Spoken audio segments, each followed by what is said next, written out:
What's up, y'all? What's good? Welcome to the What Up Though Show. It's your boy Dame D, and we are back with another one. We're gonna be the game is getting ready to start up in about 10 minutes. So I'm a little late on my pregame, but we are here. We got the Browns versus the Lions. It's gonna be a good game. The Browns are coming into town, coming off of some pretty good defense. Give me a second. I'm getting ready to pull up the Browns defense, but their defense is pretty good. I believe they played Baltimore. Yeah, I don't want to get to. Let me look them up. So give me 1 second, and I'm getting ready to look everything up. So yeah, I welcome everybody to the show. It's going to be a good game. I got BJ3 that's going to be joining me. I got Q Nitty and Big probably going to come in and real talk with Big Dave. He's going to be joining the broadcast too, though. But let me go and check. Let me pull my stats up first too.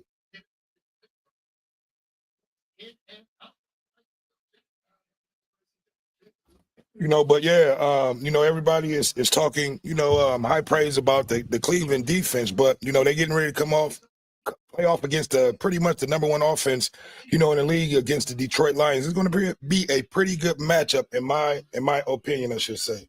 But give me 1 second. I'm getting everything together. I'm trying to look up the Ravens roster so I can have that up, and I'm checking to make sure that you guys can hear me on all networks. So I'm just trying to make sure my audio, and everything is set.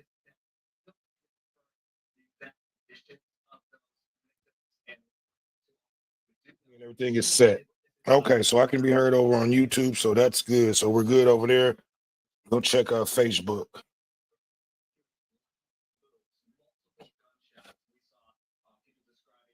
Go check out Facebook. Testing. Okay, we can be heard on Facebook. So yeah, we are live and in effect.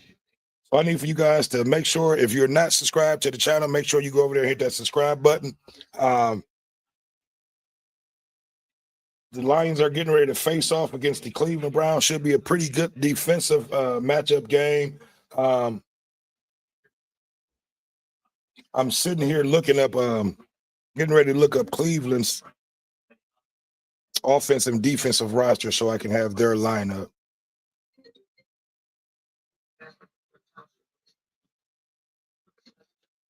Hold on, give me 1 second, guys.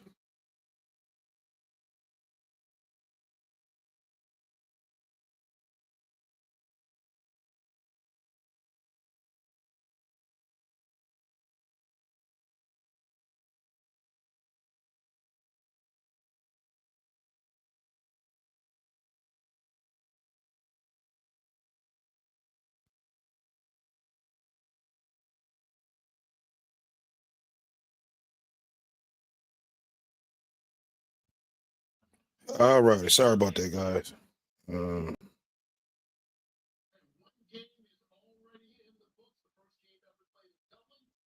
Okay, I'm trying to find get all my stats and stuff together so I can have everything ready for the game.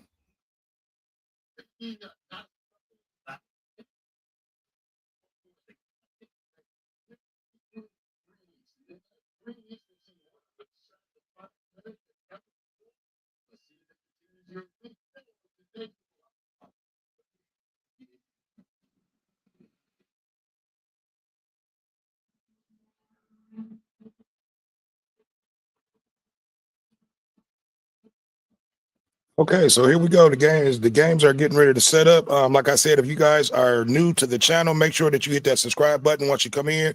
If not, we are getting ready to start up. So we are 6 minutes away from the game, and I'm wearing another new T-shirt. If you guys are interested in this, it's called Hunting Season. It's a nice shirt. Let me stand up a little bit so you guys can get a full view of it. But these shirts are made by the Lions Den Clothing. You can get in contact with him over on Instagram. His name is Gabe. So definitely make sure that you go over there and check him out. He makes good quality shirts. Good dude.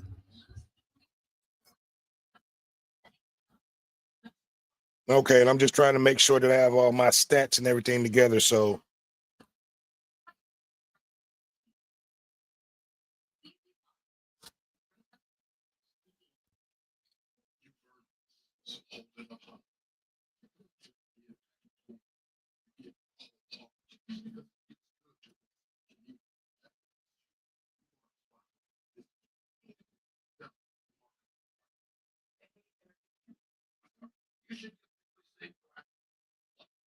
Okay. So yeah, I need for you guys to give me your opinion. Let me know what you think about today's matchup. See, I got a comment in there. Give me 1 second. I've been getting everything set up. So I'm getting ready to go over to the comments. I have a comment in there thus far. Okay, what up, though, Londale Bright? My guy in there, 313. Okay, you gonna be joining us today in the you want to join us live on the show today, Londale, or you just gonna do it from the comments? Let me know because I can send you a link here. I'll send you a link anyway, just in case you want to come on in.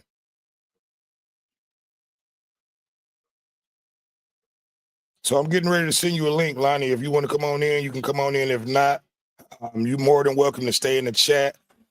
Like you were last week, it was awesome, to have you over there in the chat too, chopping it up with us.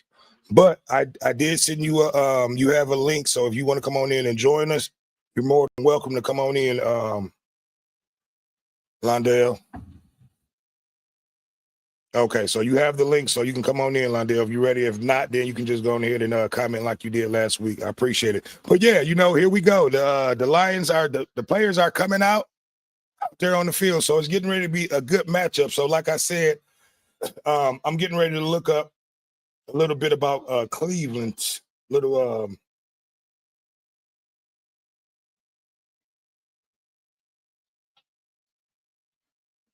Okay, yeah, that's what it was. They end up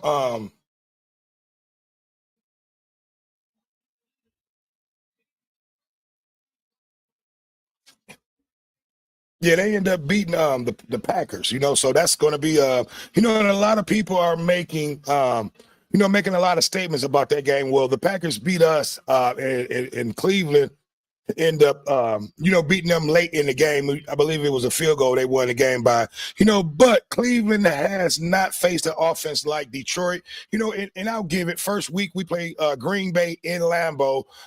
We were just coming off of not having our offensive coordinator, defensive coordinator, so we was not gelling. They came in and got that win, but it'll be a different look next time around. We'll see them here in Detroit next time we play them.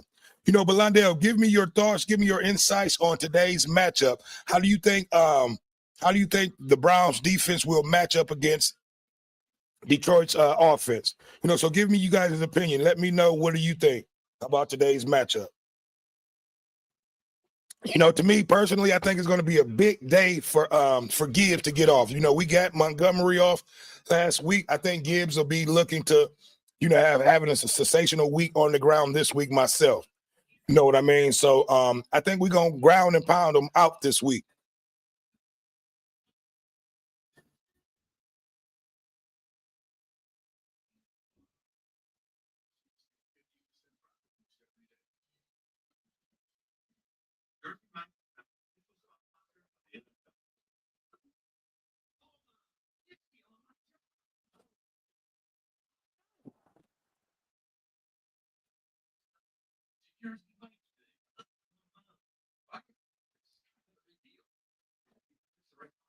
Yeah, so give me your thoughts, give me your insights on today's show. I'm just trying to catch up on this on this Green Bay and Cleveland game from last week.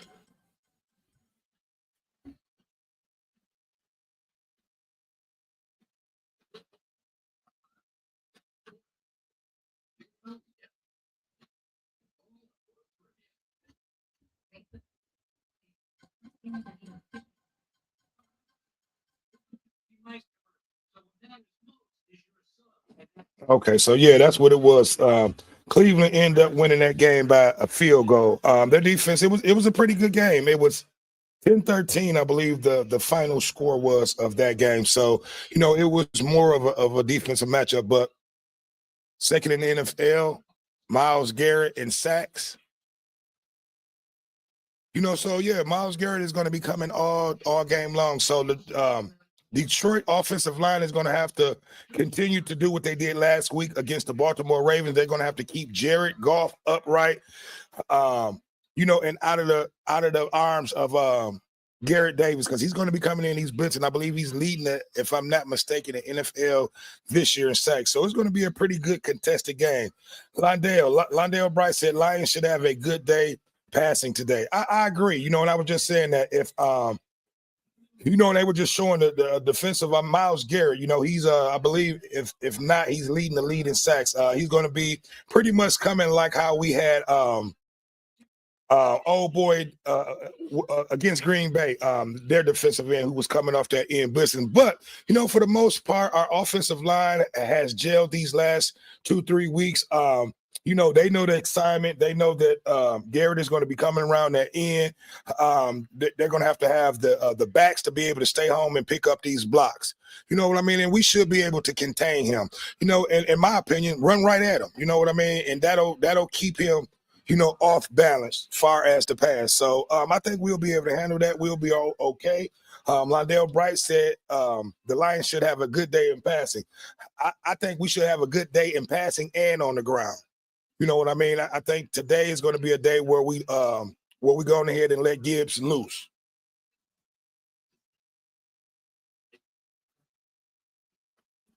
So it should be a pretty good day. So let's get it.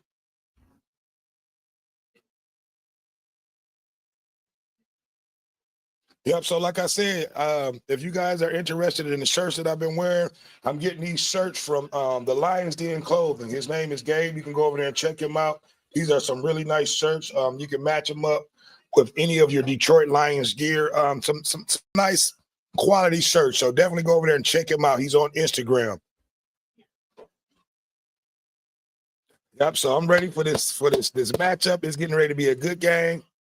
You know, we were up late last night, you know, but we are here, you know, back and ready to broadcast this game live for you. I wish I could show you guys the game, but I will be copywritten. So I'm just going to, you know, continue to do my commentary like I've always done. You know, but I definitely want you guys to comment. We got Londale Bright in the comment sections. He's going to be there all day with us commenting and letting us know, giving us his opinion on today's game. You know, I got BJ3 that's going to be joining us too. I sent him his links out, so I'm going to send him another invite to come on in.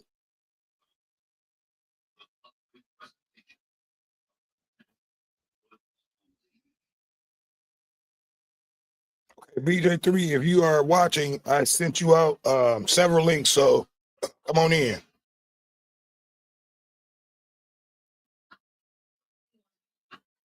You know, and we are live. We are broadcasting live on Facebook and YouTube and Instagram also. Now, today I think we need to get 13 catches and 138 yards. I don't know if that was okay. That's this season. We definitely have to get Sam Laporta more involved in the offense. He woke up a little bit last week, but we definitely have to get him going. You know, J-Mo and St. Brown had pretty good weeks last week. The last 2 weeks, I should say.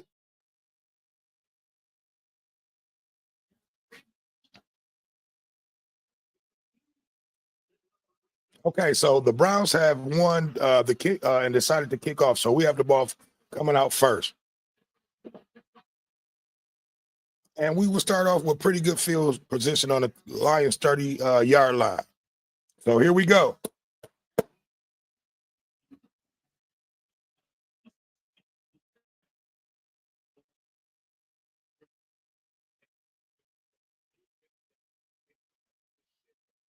Yeah, you know, like I said, for the most part, the offensive line pretty much know what they have to do to be able to compete and keep Jared Goff upright. They have to be able to block, not allow defenders in there. You have Myles Garrett, first play to J-Mo, completed.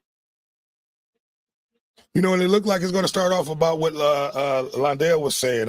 They starting off passing. 8 Mile 313 said, I'm somewhere where I can't watch the game, so I'm locked in on you for the play-by-play. Okay, I got you, Londale. First play went to J-Mo for a first down. So they're coming out aggressive, like you said they were coming out passing. Okay, Jared coming out of the eye. Fake to J-Mo, get rid of it. A lot of pressure on that play. So they're definitely bringing that blitz. which was Garrett. So they listen. Backs are gonna have to stay in the black. That's a big motherfucker out there too. Cleveland definitely has a big offensive. I mean, a big defensive line. Them some big guys out there. But like they said, they're gonna have a tall task trying to contain these wide receivers and these running backs.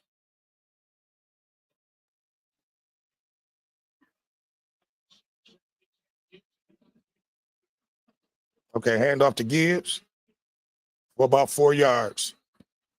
So we got third down coming up, third and maybe about 3rd and 7.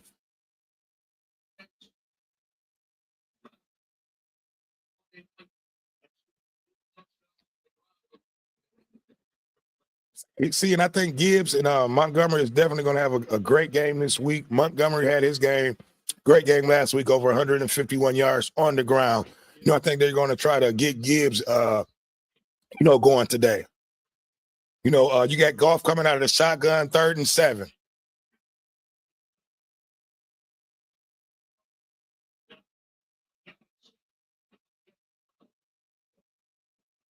Okay, he had to get rid of it. And it's pretty much we were stopped. So he had to dump it off to Gibbs in the backfield. Cleveland defense is looking good on this first possession.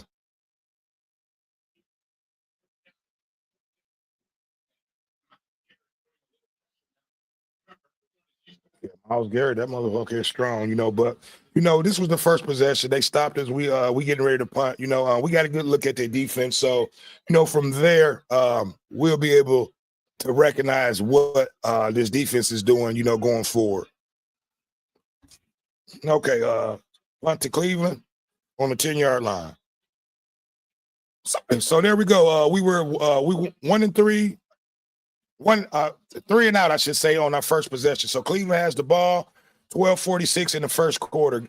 So here we go. So Londell, tell me what did you think about that first possession? We started off with a pass. We looked good, and ended it off with 2 running plays and 2 passing plays and 2 running plays. Cleveland defense on that first possession looked pretty good. Yep. So Londell said, "How are the Lions uniforms? I believe they're in the all white and blue. When they come back out, I'll give you a little bit more in depth on the uniforms, but they look good."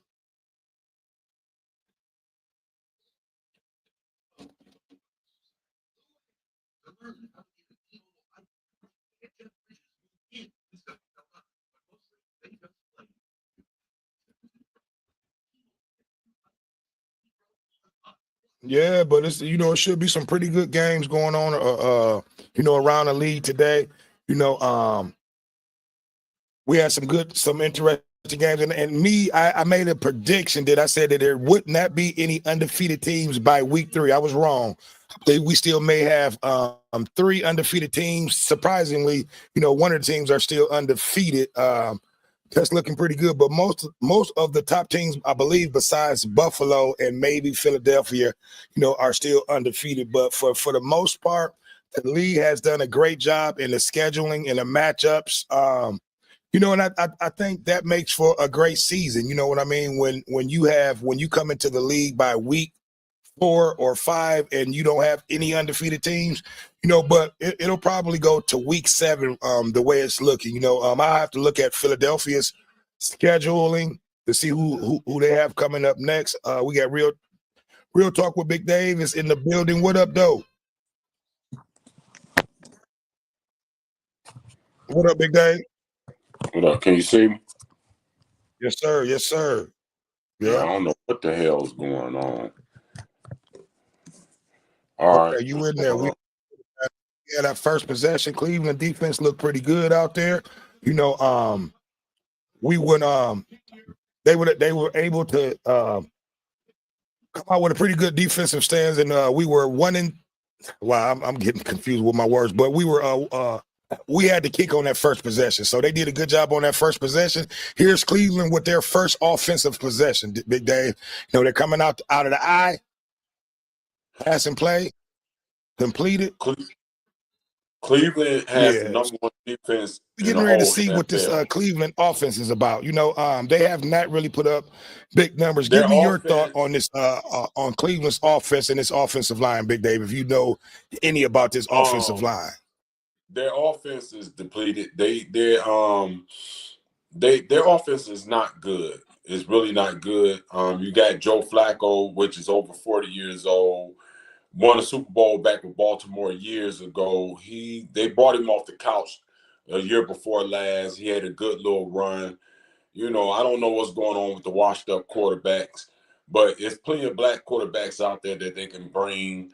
But they choose to bring Flacco instead of starting Shador Sanders or someone, giving him a chance. Because really, this is just to see what they can do this year. They have bigger plans later, but they do have the number one defense. So if they can stop the Lions and get some kind of rhythm offensively, this might be a game. Other than that, the Lions shouldn't have a problem. This should be a cakewalk. Right. And they're coming out, they're trying to run the ball against us in this in their first possession, which their offensive line is doing pretty good. I don't believe they have Nick Chubb. I think they let him go. I have to see who this running He's back gone. is that they have back there. But for the most part, okay, Judge, I forget his name. I can't pronounce his name. I can't see it clearly. But for the most part, the Browns have not scored in the first quarter, this season at all. So, those are one thing that they're trying to work on against the Lions today. You have Cleveland second and 7 from Detroit's from Cleveland's 35-yard line, I should say. Sorry about that, you guys. So here we go out of the shotgun, another running play. About Judge Judy. Yeah, Judge. I think his name, Juckins, or they're showing it so fast I can't even see his name. He's a real good weapon for them. But like I said, they should have capped Jameis Winston if they wasn't going to start Shador. They had a better chance with him, even though he's a turnover king. Okay, we got BJ3 coming in.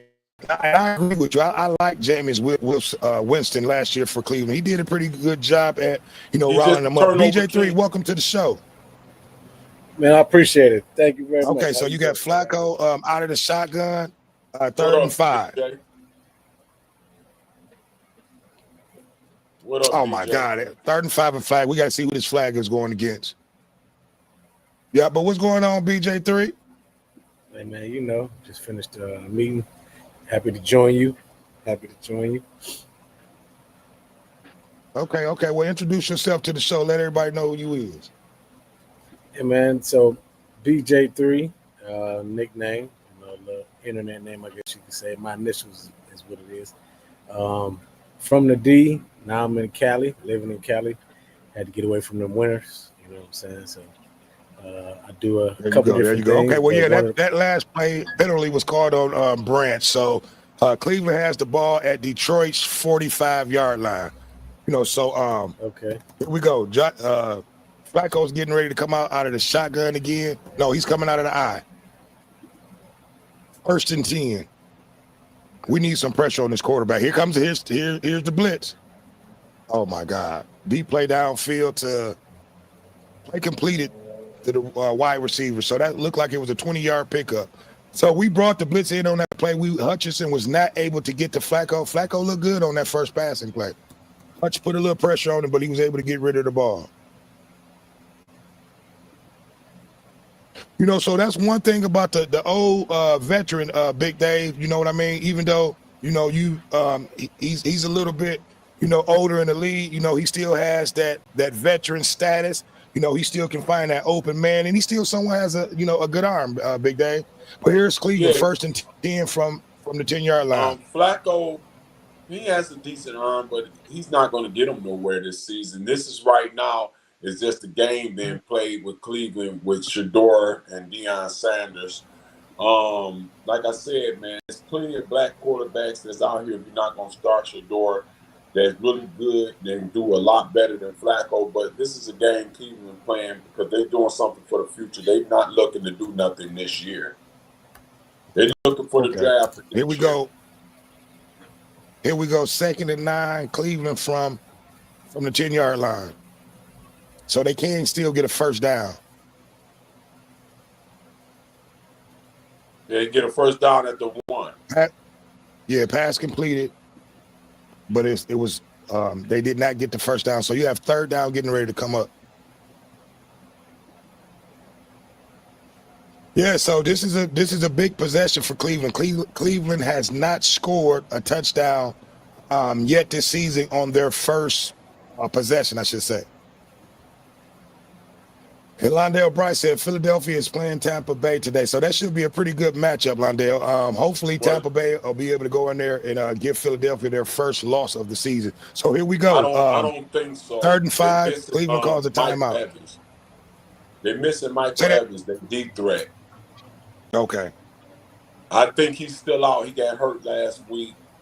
Tampa Bay really gives Philadelphia hell, but I don't think they're going to pull it off today because they barely won the 3 games they won. They had to win them in the last second. So, right. You know. And I tell you what Tampa Bay's been looking good. What's your boy name? The old quarterback from Cleveland. He's over there in Tampa Bay this season. He's been putting up pretty good numbers. Yeah, it's really about him. If he don't do what he do, they don't win. Baker Mayfield, yeah, that's the quarterback. He's doing a pretty good job over there for Tampa Bay. So give me your thoughts on that, Londale, that Philadelphia-Tampa Bay game. What do you think will be the results over there? Do you think Tampa Bay will be able to come in there and play some defense and hold that Philadelphia offense? Okay, here we go. 3rd and 5, Flacco out of the shotgun. Wow. He got the fucking first down. It's a flag on the play, though, so we got to see what this flag is. So looking at what this flag is, and it sounds like, are we ahead of you, BJ, or are you right with us? I'm right with you. Okay. It looked like it may be against the Lions.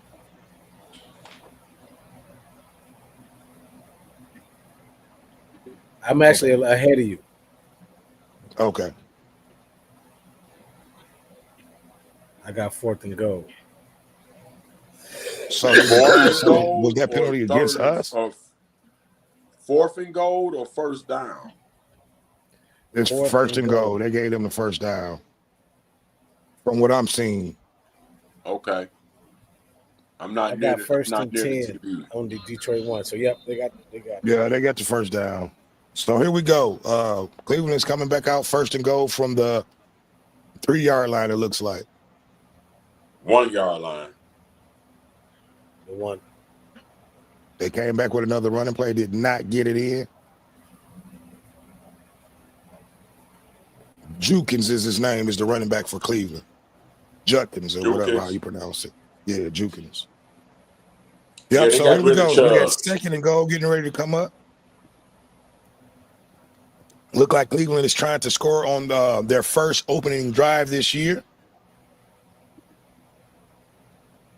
But let's see if we can get another goal line stop like how we did last week against Baltimore.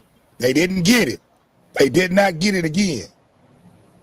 Yeah, they don't. Like I said, their offense is stagnant. They don't have plays.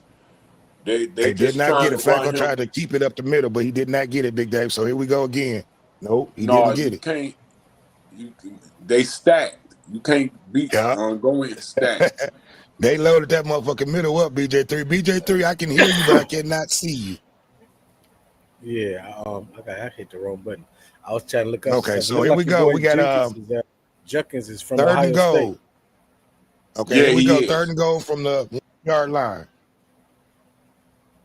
Flacco again up the middle. He did not get it. He did not get it again. See, like I said, I don't like stupid football. Even though I'm a Lions fan, I do not like dumbass football. Why would you run 3 plays up? Why would you run 3 plays up the middle? That's the dumbest shit I ever seen in my life. The coach and offensive coordinator should be fired. Was in there on that motherfucker.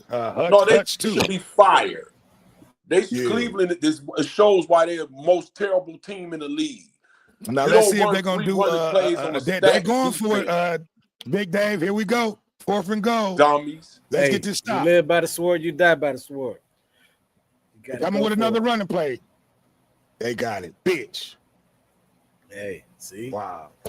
That's okay, though. That was a good deep. You know what? They got the touchdown to Judkins. So that was Cleveland got their first touchdown on their first drive of the year. That was pretty good defense by goal line defense by the Lions, but they end up getting in there. The penalty did help them, but they struck first. So give me your opinion on that drive right there that you saw Cleveland just had BJ3. Sorry about that, y'all. I'm stumbling over my words today. But give me your thoughts. Give me your thoughts on this drive that you saw Cleveland. How did they look? They playing their style of football, just pound it, and they stuck with it. Sometimes you got to stick with it. Then, maybe the next series, they'll pop one over the top. You know what I'm saying? So they sticking with, what they style. So they're not mad at it. Not mad at it. Okay. And I'll give it to them. They look pretty decent on that first drive. They tried to pound us out, which they end up getting in there on the ground through a few passing plays. So for the most part, their offense looked it okay. Our defense looked it okay. The penalty helped them get down there. But Big Dave, give us your opinion on that first drive that you just saw Cleveland scored on that drive. Well, I agree with BJ. They just playing their style of football. They want to pound the ball and wear the defense down, and whatever the defense gives Flacco, that's when he's gonna throw it. He got the 20-yard pass, and that's what helped them get downfield. So they just pounded the Lions, trying to wear them. Have much. Oh, this is the way he won in Baltimore, running the ball, and throwing deep passes down the field, and then the defense took care of the rest. And they do have the number one defense in the league. So if they can hold the Lions out and put pressure on Jared Goff, like I said, this might be a long night, which I doubt. The Lions should be able to pull this out. This is a cupcake game for the Lions, but I'm not underestimating a team that's desperate. Right. And you can't, because like I said, Cleveland defense will somewhat try to keep them in the game, but you got the Lions coming out with the number one offense. We've scored 90 points the last 2 weeks. You know what I mean? So they're going to have to try to keep pace. I understood what their offense is trying to do. They're trying to control the clock, and trying to control the pace of the game and trying to slow the game up with the with all this running that they're doing, but our defensive coordinator come in on the next defensive series and come in and cause better defensive matchups. That'll be able to mix it up a little bit and give Cleveland a little bit more trouble on that round running game. But they did what they needed to do on that first drive. Here we go on our second drive. I think we need to come back down on this second drive and score a touchdown, because that's one thing about playing against a defense that's really good, that has the lead. You know what I mean? So that gives the defense a little bit more, what's the word that I'm looking for? A little bit more enthusiasm, when they're out there on defense playing with the lead, I should say. Well, when you pound the ball on a defense and you keep the offense on the sideline like they did that whole time, that gives their defense time to plan and rest. Okay, here we go. Oh my God, I thought he was going. Raymond, we got pretty good field position. Yeah, in Cleveland, they pretty much, man, ate that whole fucking first half up.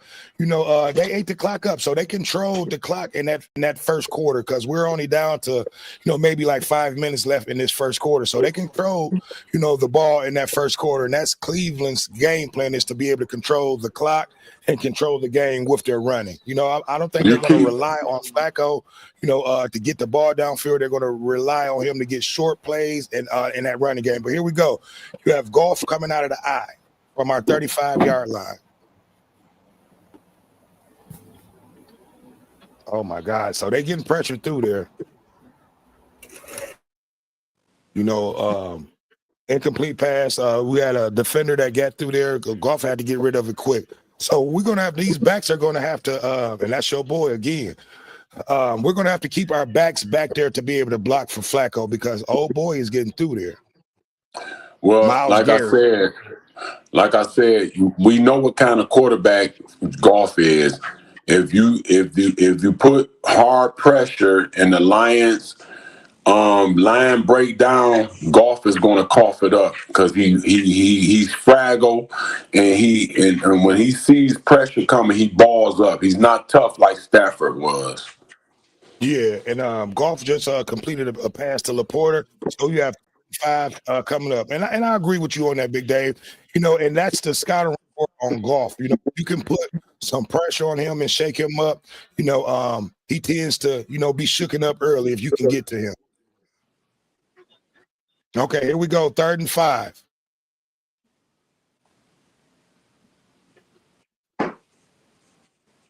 Get rid of it. First down. There we go. Okay. First down to Browns. See, and Cleveland is bringing look, Golf looked pretty good on getting out of that pocket.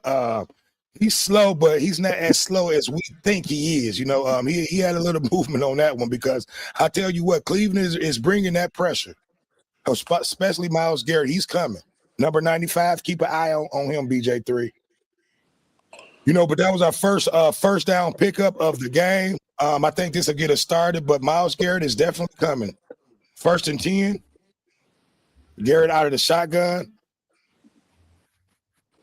He's coming out of the eye. Hand off to Gibbs. There we go. Flag on the play. We got a few people here watching. I need for you guys to like, comment, subscribe, and share. Give me your thoughts on this game.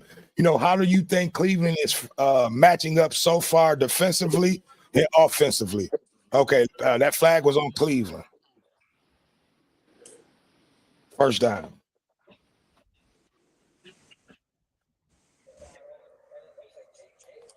But yeah, man, I think once we get on this board, man, I think we'll be okay. I don't think Cleveland has a pretty good defense, but I don't think that was a tripping play. I don't think it'll be able to contain this high-powered offense that we have.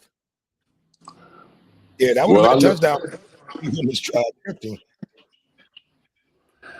Like I said, I agree to a certain degree, to a extent of that. It's all about if the Lions fall for the way Cleveland is baiting them to fall. Right. If Cleveland gets their way with controlling this clock and they get in rhythm offensively, we're going to have a problem. Like I said, I doubt it though. Okay, well, it was it's a flag. It looked like Jared Goff may have been sacked, but the flag was on Cleveland. So here we go. Okay, it was a holding call on Cleveland, so that'll give us an extra 10 yards. So that'll push us up to, if I'm not mistaken, the 10-yard line. 1st and 10, should be 1st and goal, maybe.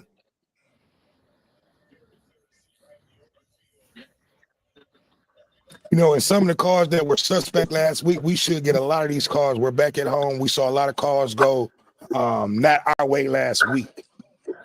I mean, but here we go. 1st and 10 from the Lions 10-yard line. Gibbs in the backfield. Golf out of the eye. Back to Gibbs up the middle. Okay, here we go. Gibbs for the touchdown. Touchdown, baby. We back in the building. Yeah, and you know what? I can pretty see what type of game this is going to be already, man. Our offensive line is still one of the top offensive lines in the game. But BJ3, give me your thoughts on this drive that you just saw the Lions march down, which we had pretty good field position. But like I said, it's going to be a pretty heavy dose of Gibbs today, I think. That boy is fast. I don't even think no one put a hand on him, BJ3. You said it. You said it already, saying Detroit is a high-scoring team, and Cleveland had the ball for a long time. Detroit get it and just go ahead and put it down your throat. Just score it pretty quick. So, right, this is what's going to be expected. Yeah, they did not touch him, BJ3. Hey, Gibbs, that boy is he has God-given talent. That boy is fast. He kind of remind me of Londale Bright. He has that type of speed out there. Kind of remind me of you, Lonnie, when you were out there. Me and you. He has that type of speed out there on that field. So it's hard to get a hand on him. But we look good on that second possession. We came out with pretty good field position that Raymond gave us on that kickoff return. So we getting ready to see Cleveland's third try on offense. So I think our defense will be able to tighten back up and get to back where we were last week. This their second time on offense. Okay, this second Right. time. Okay, I thought it was their third, but okay, yeah, this is Cleveland's second time coming back down on offense. So we'll see, what this offense can do this second time around. Hopefully this our defense will put a little bit more pressure on Flacco, and we'll concentrate on trying to stop that running game because that's what Cleveland is trying to do, or what they tried to do in that first possession is trying to pound us out. So we'll see if they stick with that. I think you're a little bit ahead of me. About 30 seconds. I'm on a Okay, commercial. all right. What y'all looking at? Londell Bright said, how long was that touchdown? I believe it was a 10-yard touchdown run, Londell. Untouched. That boy has some speed back there in the backfield. Like I said, it kind of remind me of you when you was out there at Henry Ford in the backfield watching Gibbs out there. He's elusive. Yeah, very elusive, man. The fastest back in the league. That's one thing I can say that we did a great job on, 3 years ago in our drafting. Was drafting Gibbs out of Alabama, because he was a sleeper. A lot of people slept on him. Well, the GM Holmes did a good job in doing what he needed to do. Because you got to remember he was a scout for Rams. He was not he was a scout, so he knows how to search talent. Right. Okay, so that was 5 plays, 65 yards, 2 minutes and 16 seconds on an 8-yard touchdown run to Gibbs. So here we go. We are on the board, and our defense is getting ready to come out there for the second time today to try to see if we can stop this Cleveland offense. They scored on their first possession. They scored on their first possession this year in this game against us. So I think our defense is going to try to come out there and pretty much try to shut them down the rest of the way. We're on the board, so it's 0-0, I should say. Now, here we go.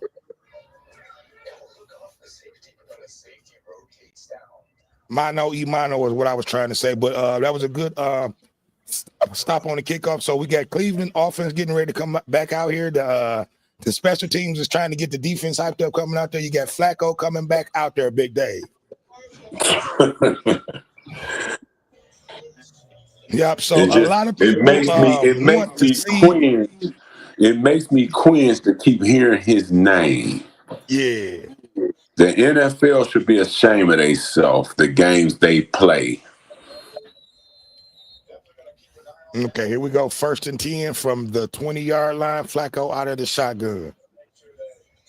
Okay, yeah. Pass completed to the running back. Quick drop off to the running back. And that's what they're doing. They're going to try to doink and dink down the field. And don't get it twisted. If somebody get burnt, Flacco still can throw it pretty decent, but that's about it. You might be right, Lonnie. Philadelphia is up 14-0 on Tampa Bay thus far. Here we go. That's what Flacco, I said. Tampa Bay ain't got nothing coming. Back, nothing. He stopped, maybe for a loss. Okay, so we got 3rd and 8 getting ready to come up. But yeah, Tampa Bay ain't got nothing coming today, man. With the Eagles to win, they're up 14-0 thus far. Hey, man, our linebacking core is probably the best in the league. You got Barnes, you got Anzalone, and you got Jack Campbell. With one of the top front defensive lines in the league, too. With a great secondary. But I love Barnes as that. Well, your secondary is good as your front line. If your front line is strong, that works for your secondary. There we go. We got our first pick. Flacco just threw that motherfucker up. Joseph Kirby got his first pick of the year. What I tell you? He just threw that motherfucker up for grab. Did you see that, BJ? Cleveland is sitting over there wasting this young boy's talent. Let him out there. Y'all don't have nothing to lose. You're not going to win nothing this year. Number 1 defense or not, you're not going to win shit. They're playing games. That was an easy pick for Kirby. Let the young boy play, man. You know, and there we go. Justin Kirby, the NFL leading safety last year in interceptions. You know, and it's bizarre me, man. He did not make the Pro Bowl. They robbed him. You know, and again, here he is with, I believe, his first interception of the year. So you got Goff out there, 1st and 10 from the Lions 50. Montgomery in the backfield. Okay, down the field to Amon-Ra St. Brown, 1st down. Yeah, but man, Flacco, he just threw that motherfucker up, Dave. Just literally threw it up. Wasn't nobody over there. But what I tell you, man, he's senile. Yeah, what I tell you might, and listen, if you do one more play like that, you know, you might see it's a chance you may see Shador out there. You know, but here we go, 1st and 10 from the 35-yard line, running play to Gibbs, maybe 2 or 3 on the pickup. Montgomery, I should say. Sorry about that. But yeah, you know, listen, I hope Flacco throw a few more of them passes up like that, Big Dave. I believe he will. I hope he do. Yep. He's old and he's not elusive as the old quarterback. Yeah, because I honestly, I'm gonna be honest, man. I did not understand that play, even though our defenders blocked one of the receivers that was on that side. He just threw that up. Okay, here we go. Montgomery up the middle. Maybe back to the line of scrimmage. I tell you what, this Cleveland's defensive front, there ain't no slouches. I tell you that. No, like I told you, they number 1 in the league, or the whole football league. But number 1 doesn't mean nothing if your offense can't get you no plays.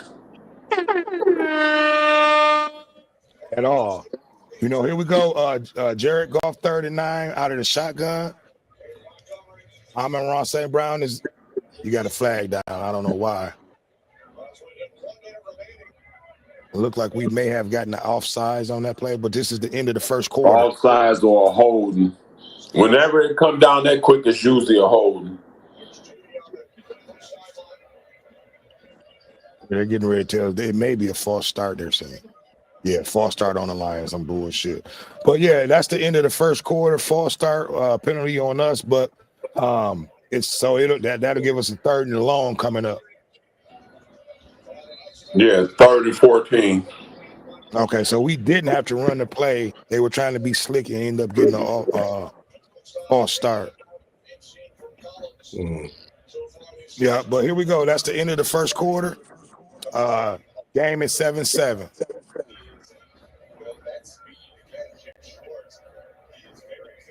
No, that should have been on the motherfucking defense. No, if the defense baited and the offense jumped, they're gonna call that every time. Yeah, I don't know if they crossed the line, so it could have been on us. You know, but here we is. For end of 1st quarter, 7-7. Detroit is driving and threatening to score again. You know, so BJ3, give me your thoughts on this 1st quarter that you saw thus far. You know, give me your thoughts on the Lions offense. Give me your thoughts on Cleveland's defense. I think that they're living up to what they're doing. It's going to be a good matchup. Pretty exciting. Some good defense on both sides. I think moving forward is just going to be who can impose their will. One team is high flying, high scoring, and the other team is good at stopping offense. So I think it's really going to come down to who imposed their will more.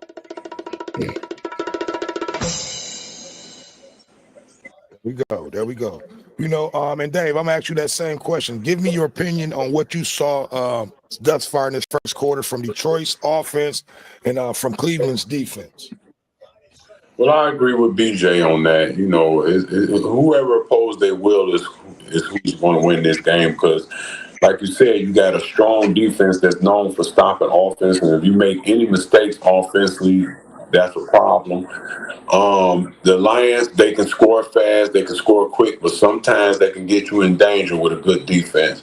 Hopefully that doesn't be the case. And as far as the Lions defense against the offense, they don't have nothing to worry about because Cleveland ain't got no plays with that quarterback. Yeah, and you know what? And I'm agree with both of y'all. And you kind of hit it on the nose, Big Dave, earlier when you said, what good is having a good defense if your offense can't put any numbers up on the scoreboard? You know what I mean? And don't Exactly. get me wrong, Cleveland scored on their first possession of the drive of the opening game. They may not get another touchdown. May This not. Lions defense is going to try to go in and try to shut them down from the remaining of the game, because our defense thrives on trying to shut, offenses out, and I'm not going to say that first possession, that penalty that we got helped them get down there on that goal line to be able to get the ball in there. And not only that, we pretty much stopped them from getting in there. Our defense showed that we had a great defensive stance on that goal line, and they got in there, But here we go, third and long from the 40-yard line, 3rd and 14. So here we go. Pass completed, but not enough for the first down. That was a good catch by Raymond. I didn't think he was going to be able to catch that or get rid of it. But it wasn't enough for the first down. So the punting thing is coming out.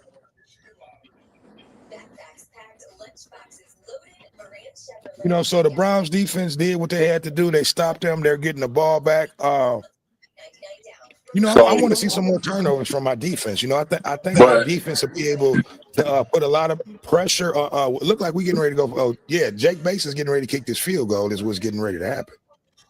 Yeah, my thing is with the Lions on that. Okay, field goal is good. So we're up 10-7. Go ahead, Big Dave. Yeah, the thing with that, you have to get points somehow from your turnovers. That's with any team. When you get interceptions and you get good field position from it, you have to come away with some kind of points. Right. Yeah, and you hit it on the nose, man. Like just now, they stopped us, but we came away with points on that possession. With that interception from Joseph Kirby. So we got points off of the turnovers, and that's what it's about. Defensively, when you go out there getting turnovers like that, we were able to maximize and get 3 points. I would have loved to get to 7, but the 3 will help. Yep. So thus far, man, Cleveland defense is looking pretty good. They've stopped us on on 3 possessions that we had. Our first possession, the third possession in this. Well, they didn't stop us on this possession because we did get points. But for the most part, Cleveland defense is doing what they're supposed to do. It's just really they're waiting on their offense to keep pace with the defense. Big Dave. Exactly. Yep. So we got a few people watching. I need for you guys to like, comment, subscribe to the channel. It helps the channel grow. We over here chopping it up with BJ3 and Real Talk with Big Dave. And if you are not a subscriber to Real Talk with Big Dave, make sure you go over there on his YouTube channel and hit that subscribe button. He's putting good and great content out almost every day. So, check him out. But BJ3, give me your give me your insights on this Cleveland offense, man. What do you think they look like? Do you think they'll be able, to go out there and compete with this number one offense with Jared Goff and these Detroit Lions? I say the defense right now is early, and they kind of it's like a heavyweight fight. They kind of going blow for blow. So over time, can they handle the speed and the different plays that we'll bring?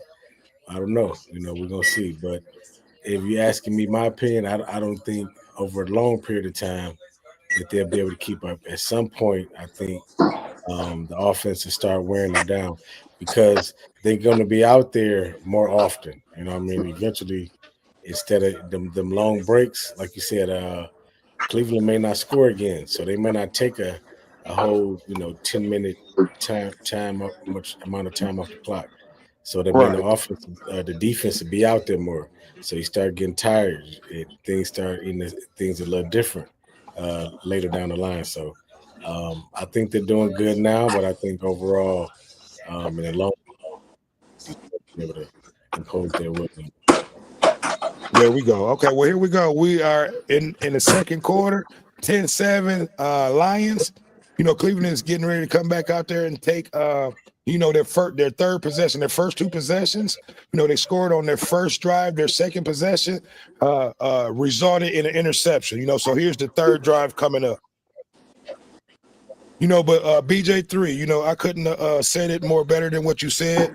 The Lions are going to pretty much try to, control the clock, and try to control this game and try to control this clock with the running game and just pretty much keep the ball out of Cleveland offense hands, I should say. Here we go. Okay, that was a good play. I thought we had a little pressure. They got a nice little running back, Dave. I like Judkins. He's pretty good. He kind of remind me of an old player that Cleveland used to have some years ago, Cribbs. I don't know if you guys remember Josh Cribbs,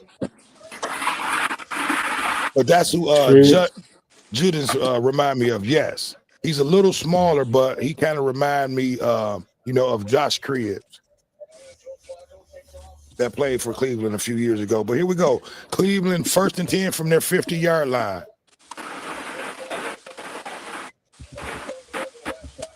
Here come Hutchinson. Hutchinson got him. Hutchinson with his third sack of the year. There we go. Hey, Hutchinson coming back. That was great speed coming off that end. Okay, so here we go. Hutchinson looked good coming off that end, Dave. I mean, he looked good. That should have been a holding, too.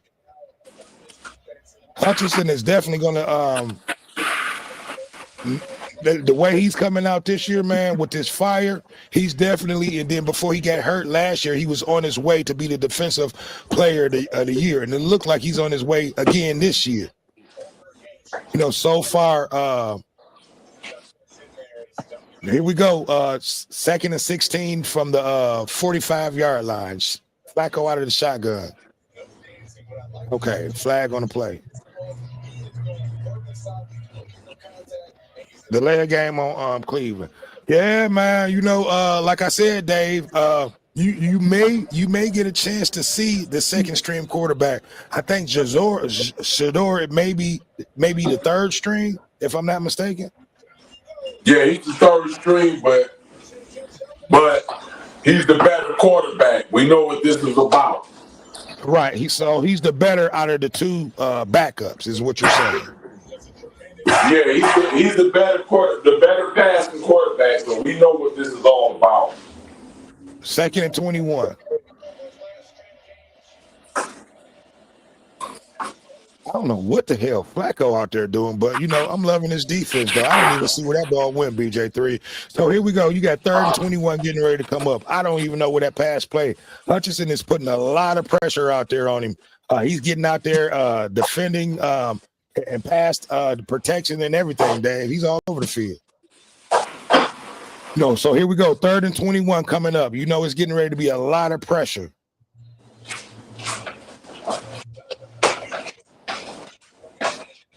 I like that hat, BJ3.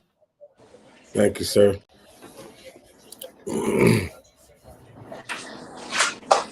Okay, pass incomplete. That Lions defense, boy.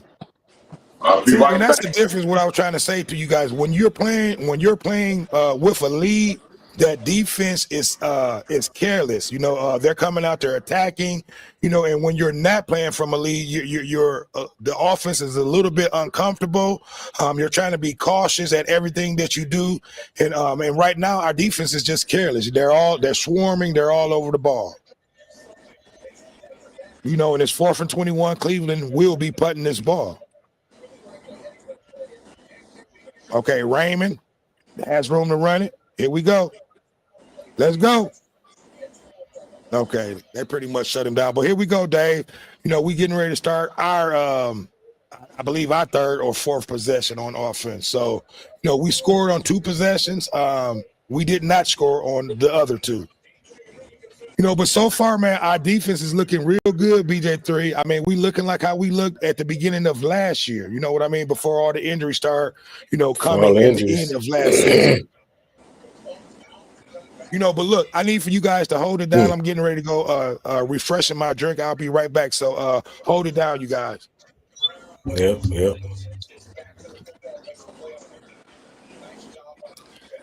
So I'm actually behind his time. I'm maybe about 30 seconds to a minute. I just got the punt, the run. He went about 5 yards, so maybe about the 15-yard line. So the Lions ball. Okay, I stepped away for a minute. What's happening here? So Damon went to refreshing his drink. Oh, you went to go refreshing this drink? Yeah. Yeah, And I'm getting my my mama screen some is behind food y'all, now. so I'm on the commercial. But the last thing happened was a punt, and the Lions got the punt and went about 5 yards, so they're on the 15-yard line. So I know Okay, you're ahead of me, so you could take it. You could take it. okay. You ain't under the weather, are you, BJ? You sound like you're under the weather. No, man, it's 10 o'clock, 10:50, and the wife is still asleep. Yeah, So you early. You yeah, early. And you it's her trying not to second be day. too loud. Right, exactly. So let's see. Dun, dun, dun.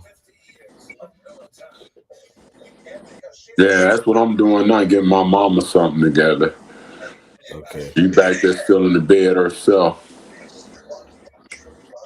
Yeah.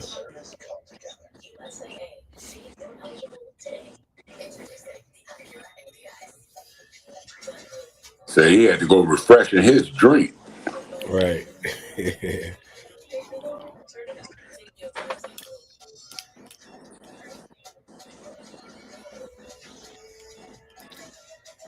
Hey, Okay, I'm back, guys. um, so I'm still on commercial break.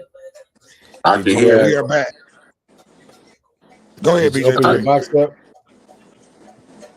Did you Huh? open your box up? Did you open your Yeah, box? I opened it up. I opened it up. I'm, you know what? I'm going to show. I wanted to do a short, but I'm going to show everybody today. You know, why I got you on the phone and why we're live. But here's the Lions on their fourth possession, I believe, of the game, running up the gears to up the middle. He might be gone. Wow. Okay, that was a 30-yard pickup on Gibbs. Hey, Gibbs is one of the fastest running backs I've ever saw out there in the league. Dave, I don't know if you understand how fast this motherfucker is. You know, but he's always a play away from taking it to the career. Well, when you elusive, you know that's what Oh happens my if you God. break And it's one. and did you see that shake? He just shook two motherfuckers in front of him with a shake move. But I apologize, Dave. Go ahead, man, and say what you were saying. But Gibbs is Well, I ridiculous. mean, when you got elusive speed, you can do that. You know, it's hard to grab somebody and they fast and they moving at the same time. So that's to be Right. expected. BJ3, wait till you see that shake up move. You see, I know you say you probably a little bit behind me, but wait till you Yeah, see I'm that behind. shake up. It was stupid, wasn't it? I'm watching the play now. He just got the high ball in his hands. Oh, Watch okay. how he make two guys on that shake play miss him. Yeah, yeah. That was Hey, crazy how fast he so is. it looked like Hutchinson was in a little pain when he was We just got another leaving penalty. off the field. So they're gonna have to keep an eye on him over there on the See, sideline. yeah, Okay, I BJ, did and that's not what I see was that. telling. Good eye. That's what I was telling Damon. When you had a broke leg, they say it takes a season, but really it takes a couple seasons for that leg to get super strong again. Right. Yeah, and you got to remember he kind of hurt that leg last 2 weeks ago too. And that's what I'm saying. He's trying to be too aggressive too early, and that can be dangerous because a broke leg doesn't heal as fast as what people think. Now, once it heals, it can be just as good as it was before it broke, but it It's still gonna take takes time. longer to heal than what people think. Right. Amon Ra. Okay, 1st and 20, maybe a pickup of 10. But no, I agree with you, Dave. You know, normally a broken leg, once it heals, it heals up better than the actual leg before it was broken. You It's the stepping torn away. I can hear you the though. ligaments and stuff like that. You know, it's better breaking your leg than it is pulling Pulling ligaments, I should something. say. You know, Yeah. because I had an ankle injury that I wish I would have broke my ankle versus, pulling ligaments in it. You know, but here we go again. 2nd and 12 from the Lions 35-yard line. Off out of the shotgun. He's going deep. What the fuck? He had J-Mo too. He had J-Mo wide open and just missed through the ball. But no, That's man, Jared Goff, man, for you, bro. Dave, Hutchinson only play one way, and that's hard. You know what I mean? I don't think he can play any other way but the way that he plays. That's So you got Jared to get Goff, him man. going. He don't throw. A missed through He pass. don't throw deep pretty good. I mean, he's not a deep passer like that, like people think. Can't throw deep. I'm not going to say he's not, but on that play, that was a horrible pass. But for the most part, here we go, 3rd and 12. A pass play that gives out of the backfield. Shut down. Okay, so we will be punting the ball. So that was a good defensive. Really, it was a lot of penalties. A lot of offside calls on that series, I should say. We kicked ourselves in the mouths on that possession. But Cleveland defense held us. They're getting the ball back. 7-10, 9:30 left in the second half. So right now it's looking like a defensive game. Yes, it is. Cleveland defense is doing what they're supposed to do. But see, this is what I'm worried about. You can't let teams like Cleveland stick around. I agree, because that's what Green Bay did in a close game. And then Jordan Love didn't do no better with throwing the interception. So you can't let teams like Cleveland stick around, because they're liable to come out on this drive and score a damn touchdown. And I'm not saying that's what's going to happen, but I'm just saying how stuff works. No, I agree with you 100%. You can't play with a defensive team and your offense is not putting up points, because fourth quarter will come quick, and before you know it, the game will be close. And that defensive team will find a way to win.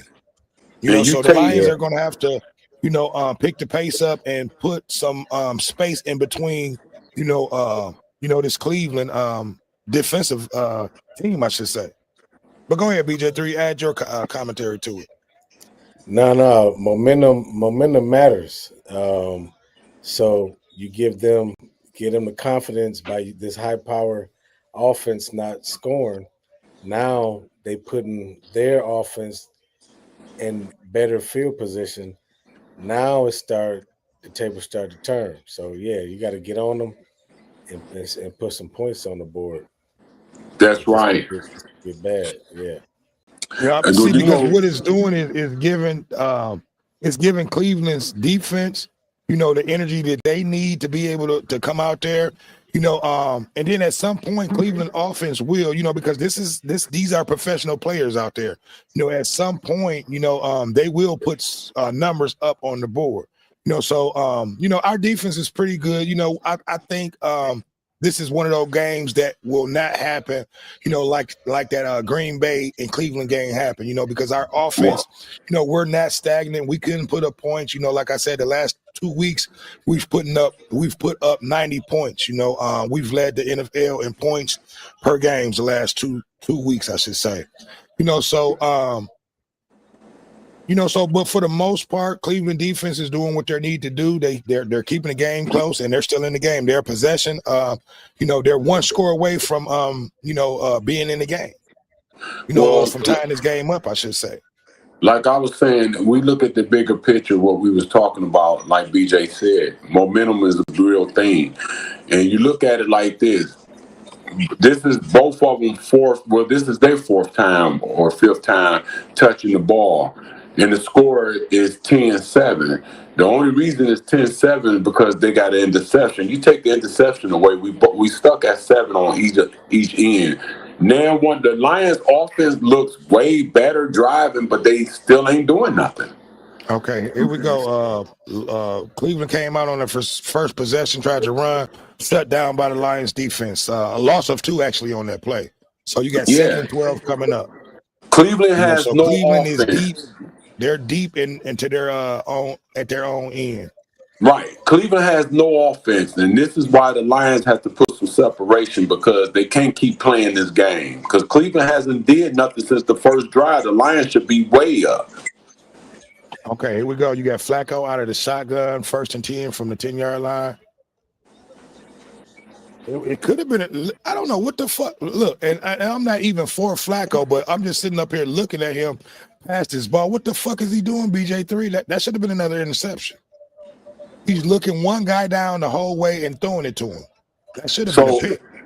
That's answer my question again. What are you waiting on when you see clearly that they're not going to do anything with Flacco, so they're playing games with this black quarterback on the sideline because they don't like his daddy. The NFL wants to make an example out of his daddy.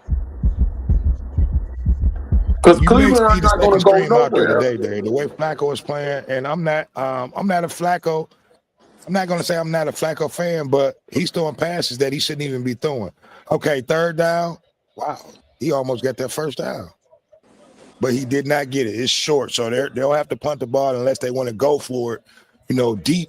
Man, they're not about to go for it. So they getting ready to punt the ball. But Dave, the way Flacco is playing this second half, and the way the coach is looking, he's looking like he may want to make a decision on bringing another quarterback in. And the other Gabriel, he's little. Right. So the better thrower. Listen, Dave, I'm gonna say this: if they bring another quarterback, we gonna punish whoever they bring in there first and foremost. We should have good field position on this return right here. Yeah.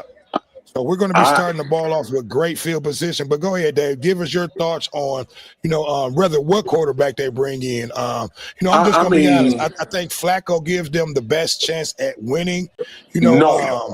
I disagree 100%. Flacco does not give them the best chance to win. And he's a veteran. Look, you're looking at this first half. What has Flacco done besides the first possession? First drive. He don't give them a better chance. A rookie can come in and do better than that. Right. He's keeping the game close. The defense is keeping the game close. It kind of, we got 3 points off of that. The game is still close, but my question to you, Dave, is what do you think the rookies or that second string quarterback will be able to do, besides have more mobility than Flacco? We know Shador have the mobility, but will he have the precision, to be able to get the ball downfield to the players? I just told you, my analyst, I don't want to see the second quarterback. I don't want to see him at all because he's not going to do anything. He's undersized, and he doesn't throw like Shador. Shador is not a running quarterback. He knows how to slide out of danger, but if you leave a man open downfield, he's going to hit him. But at the end of the day, the Lions should put some separation now. They have an opportunity because, like BJ said earlier, momentum makes a difference. And really, Cleveland defense is keeping them in this game because they just stopped the Lions 3 times. And everything that you said, Dave, I agree 100%. This possession right here, we got to put a little bit of some numbers in between us. We have to go out and score a touchdown on this possession, to deflate the defense of Cleveland. To let them know that, they're a good defensive team, but they're not going to be able to hold the offense of the Detroit Lions back. So, if we go down and put 7 up on them at the end of the second half, I think that'll deflate the Cleveland's defense, and I think it'll be a whole different ball game coming out the second half. I think we'll show who we are to Cleveland as far as offensively. I got you. Yeah.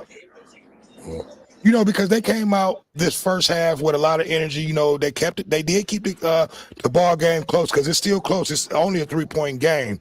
But we're getting ready to go on this our next drive right here. And BJ3, did you see that how good that offensive line was when they were showing those replays against Baltimore last week? Yep, that's what I'm looking at now. Yeah. And here we go. We got Gibbs in the backfield. Golf coming out of the eye.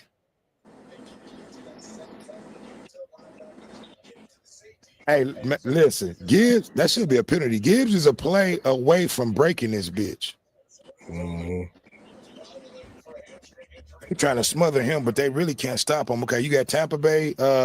They all over Tampa Bay. It's 21-3. Tampa What Bay. did I tell you? Yeah, you called it. You and 8 Mile 313 called that one. Okay, you got 95 moving. you We got moving, folks. Montgomery in the backfield now. Goff coming out of the eye. 2nd and 12 from the 35-yard line. Okay, the ball to Gibbs, which he didn't get anything on that play. 3rd and 12 now. Yep. So you got 3rd and 12 coming up.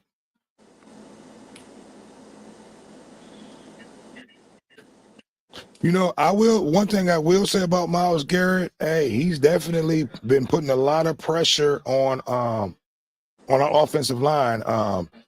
You know, which Jared Goff needs to see motherfuckers like him coming off that end, because he got to get rid of this. Helps him for future teams going forward to get rid of that ball quick. But here we go. Goff off the shotgun. He's going deep. He got J-Mo. Did he catch it? He dropped the fucking ball. That was a good pass, but J-Mo Are could you not kidding handle me? it. Did he have to come back for it?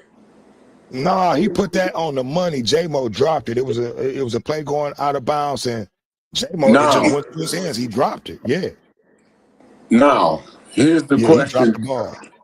Here's the question to you and BJ, what you just asked us, Dane.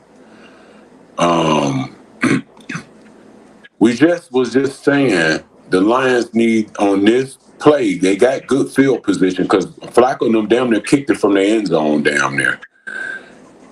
And the Lions we got the ball back. Cleveland, I was gonna say we might have got it back. Wow. You know, but no, man, you know, that was a possession that we needed to put some space between the two teams, and we weren't able to get it. That was a perfect pass by Goff. J-Mo just literally, the ball went through his hands. Oh, he muffed it. He muffed that catch. If they go into halftime with this game 10-7 and Flacco and them get the first possession, which they do, that don't look good for Detroit. Not saying they're going to lose, but it doesn't look good with the type of offense they have. They have a complete team. See, Cleveland has a defense. They don't have a complete team. Detroit has a complete team, special teams, defense, offense. They have a complete team. This should not be an issue right now. No, it shouldn't be. J-Mo dropped that ball. That was a 50-yard bomb. Goff put it on the money. That would have put us right there in scoring position that he dropped. You know, but Cleveland just is 2nd and 10. They just did a running play that picked up 3 yards. You know, but no, I agree with you 100%. We had a chance to put, we had a chance to go up 2 possessions. I mean, two possessions. You said right. We did not capitalize on that. You know, but here we go. You got 2nd and 10, Flacco out of the shotgun from our 20-yard line. Lions is blitzing. Another running play. Wow, good running play. He picked up the first down, so it's going to be first and 10 from our 30-yard line. You know, so that's what it's going to be, David. It's still a close game, so Cleveland is still going to be trying to run the ball. You know what I mean? Which I'm not going to say I don't know why, you know, but for the most part, that's pretty much been the only thing that's been going on, you know, for Cleveland offense is them running the ball. So here we go again. Flacco out of the eye. Passing play. Oh, it's picked off. Another pick. Pick 6. He could go all the way. Fuck, out of bounds. So he just threw another pick. And I don't know how that defender was able to pick that ball off, but he got it. It looked like he was going to be too late, Dave, but we got the ball back, bro. That should have been a pick 6. But we got the ball back. BJ3, tell me what you think about this finish. I didn't even think we were going to be able to get there to the ball to get it. There was pressure on them, too. Wow. And he hurried to throw. It was a lot of pressure. It was a blitz coming, too, so he had to get rid of it. But he went over the defender. Did you see this, BJ? That was a good call, and that was a good interception by Reed. He literally jumped over the defender to get this interception. I mean, over the receiver to get the ball. That was a great interception. DJ by Reed. That was an excellent interception, Dave. Dave, he flew over the top of the receiver who was going for to try to catch the ball. Our defender went over the top of him for the interception to get the ball and almost had a pick six. Yeah. I couldn't believe how he got over there and made that play, but he made it. It almost looked unreal.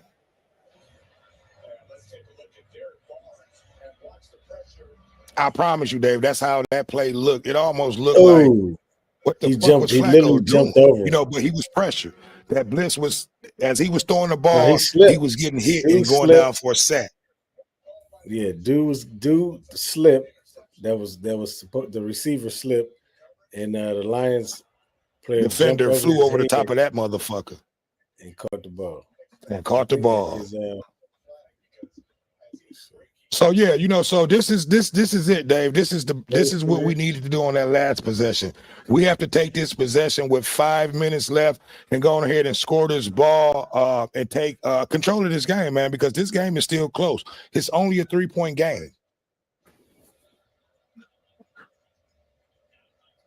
Okay, look like Dave came out, so it's just me and you, BJ3. Look like Dave is having a. Okay, there he is. Coming back.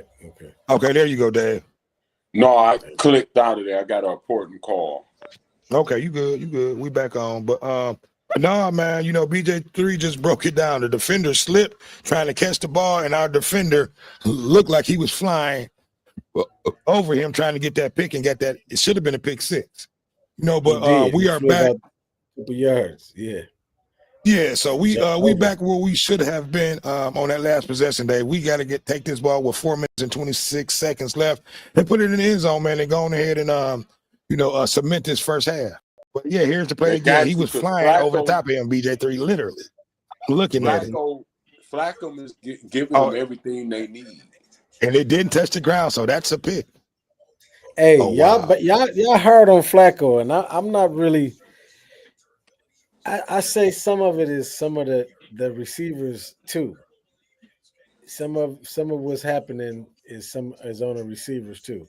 I don't think he's doing such a terrible job. He did do a pass or two that's like, man, what was that? But some of them, I would say is the receivers fault as well.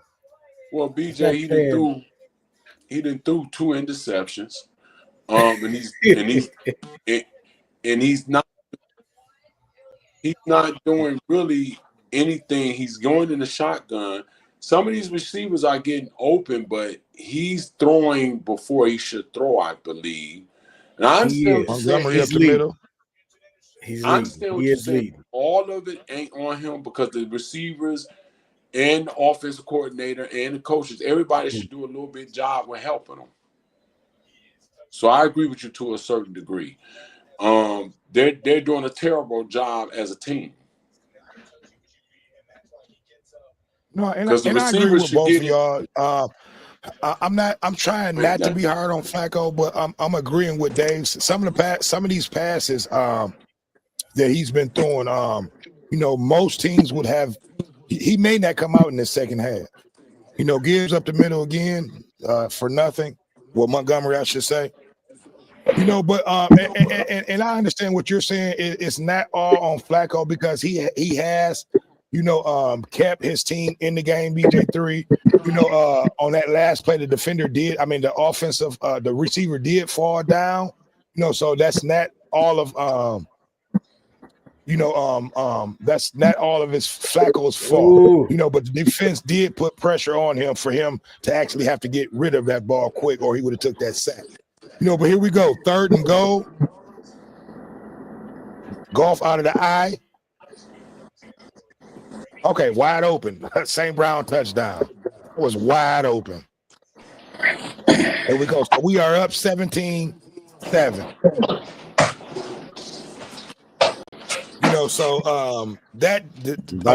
On that defensive series for Cleveland, the defense was nowhere out there on that play. You give me your opinion on that defensive matchup right there, BJ3. You didn't even see a defender nowhere near St. Brown on that. I'm watching it. It's on 3rd and goal. So I haven't actually saw the play yet. Yeah, here it come now. So we getting ready to go for the extra point to make it 17-7. Lions are up 10 with 3 minutes left. So we still have 2 timeouts. We can get this ball back, Big Dave, before halftime. The defense is, yeah. All right, I'm Yep. So watching the give me play. your thoughts on that last play. He was wide open. They were looking run all the way. Oh man, yep. That's They what thought that was a great play fake to call. Montgomery. That's a good Because call. they bit on a play fake to Montgomery, and St. Brown was wide open for his 4th touchdown of the season. And I believe he's leading all receivers in touchdowns, if I'm not mistaken, this year. You know, so our offense, man, you know, we've been a little bit stagnant, Dave, this game. You know, but we still have put up 17 points in the first half. You know, we still have 3 minutes left in this first half. Well, they're a little bit stagnant, but you know what type of Lions fan I am.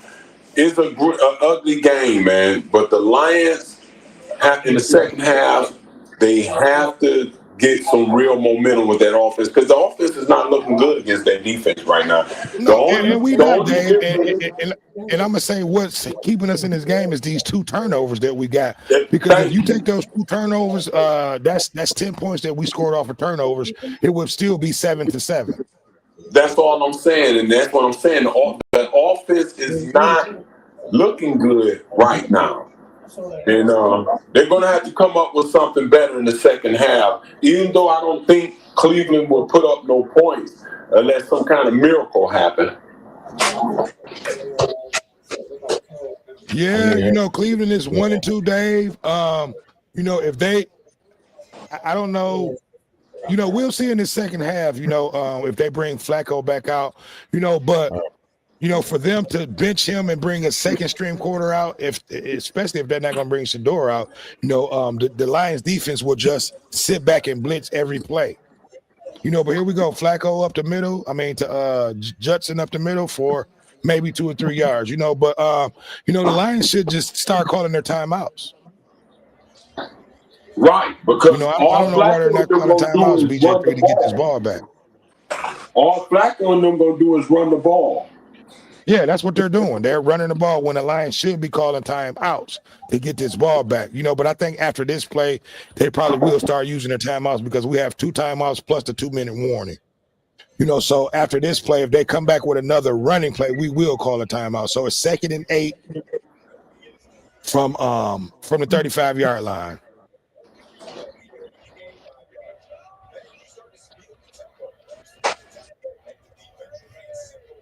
Okay, so they did come with another passing play, and he may have picked up. It's a flag on that play. But let me say this to you, Dave. Flacco looks horrible back there throwing the ball. And you know, and I understand. Holding on offense, yep. So that's coming back, but he looks horrible. I understand what BJ is saying, but Flacco looks real bad. And man, he out there. Listen, man, this play, he completed this play, but that pass that he threw, it looked horrible. I ain't seen the pass. I'm waiting. He should not be the quarterback for the Cleveland Browns. The Cleveland Browns are playing games right now because they're looking forward to the draft next year because they already know they're not going to have a winning season. Okay.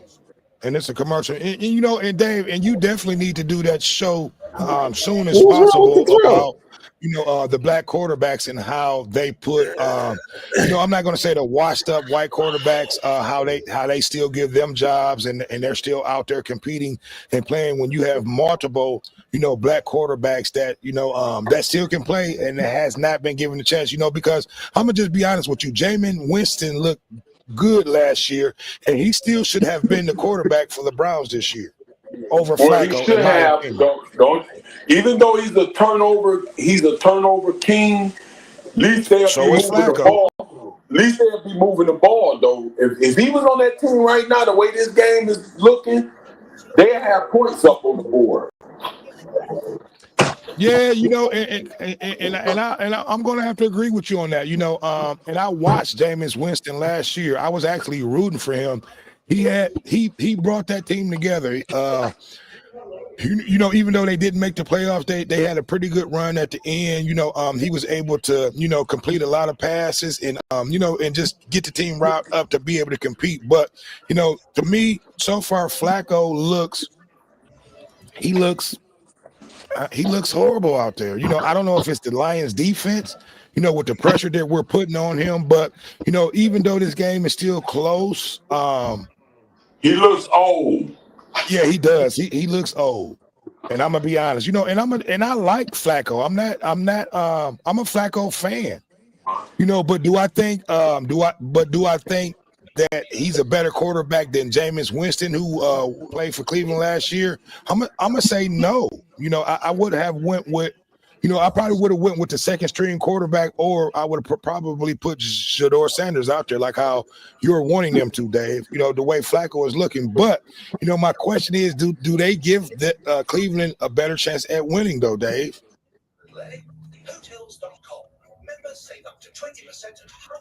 You know, because we got to look. You know, because we gotta give the coaches, you know, and you know the respect that they deserve, you know, for knowing their players. You know, they know their players better than we do. You know, but you know, it's only the second half. We'll see what Flacco does this second half. Here we go. I believe this is third and this is 2nd and 18 coming up. You know, it's 7-17, 2 minutes left. Shako coming out of the shotgun.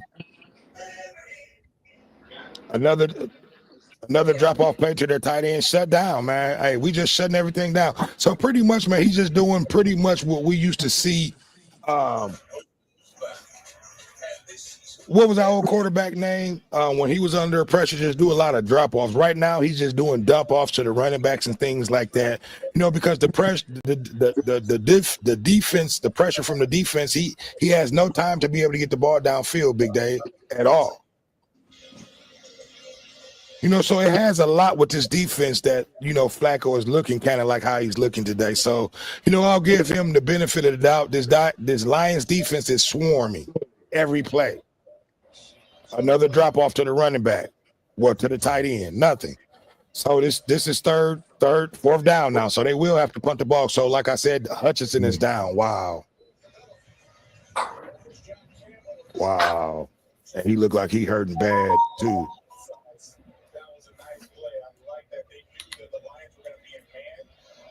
Wow. Hutch is down and he's hurting bad too. It don't look like it's his leg, but he's hurt. Like his hand. That's what he was nursing earlier. Yeah, it looked like it may be his hand. Okay, he's up. Okay, he up. He running it off. Boy, you should have saw the fans. The fans is over there shaking, holding their hearts. Boy, they was nervous. But he got up, Dave. Oh, he just got hit real good. He just got caught up. He got pinged in between two players, so he'll be all right. Yeah, two players. He got double teamed and they knocked the wind out of his ass. So that's what happened, BJ. He just had two players knock the wind out of him. He just had the wind knocked out of him. You will see that in the replay. So here's a punt. We getting ready to have the ball back, Dave. With they're putting the ball with a minute left. Come on, Raymond. Okay, so you know we got a minute left. We're at our 20-yard line. You know, I don't know what we'll do with 55 seconds left. We may try to, you know, see if Gibbs can bust it up the middle and just probably run the clock out. Take the ball into the second half with the lead. You know, but Hutch is all right, BJ3. I don't know if you saw the play that happened, but I'm looking at him now. He's over there smiling and laughing.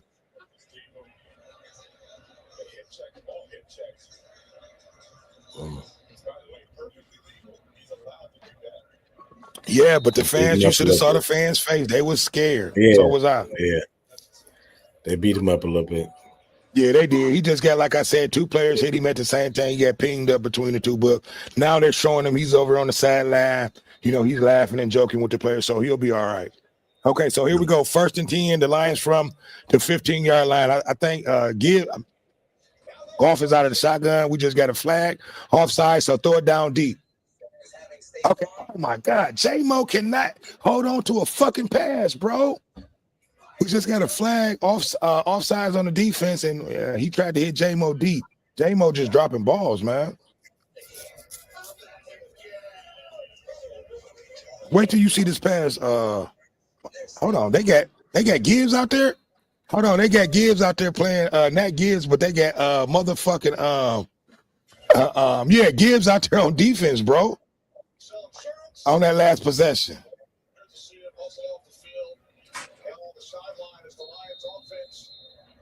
Oh, I'm tripping, man. That was something else. Okay, here we go. All right, we got the first down. So it's first down with 46 seconds left. If I'm not tripping, BJ3, you will see that play. It looked like Gibbs was out there on defense. Tell me, was I tripping or not? I just saw the first. It looked like it was broke up. I'm gonna see the replay. Yeah, because I'm like, what the fuck is Gibbs doing out there on defense? Is he number 0? Yeah, he number 0. Yeah, he on defense. Yeah. Or they just did a replay of a offensive. Okay, Laporta over the middle. There we go. Now call a timeout. Okay, well, they're going to try to down the ball. So Laporta over the middle, completed it. We are at the 50-yard line. They're getting ready to try to down the ball. What's going on here, Dane? We just completed a deep pass to Laporta. They going for it. They didn't down it. So another play.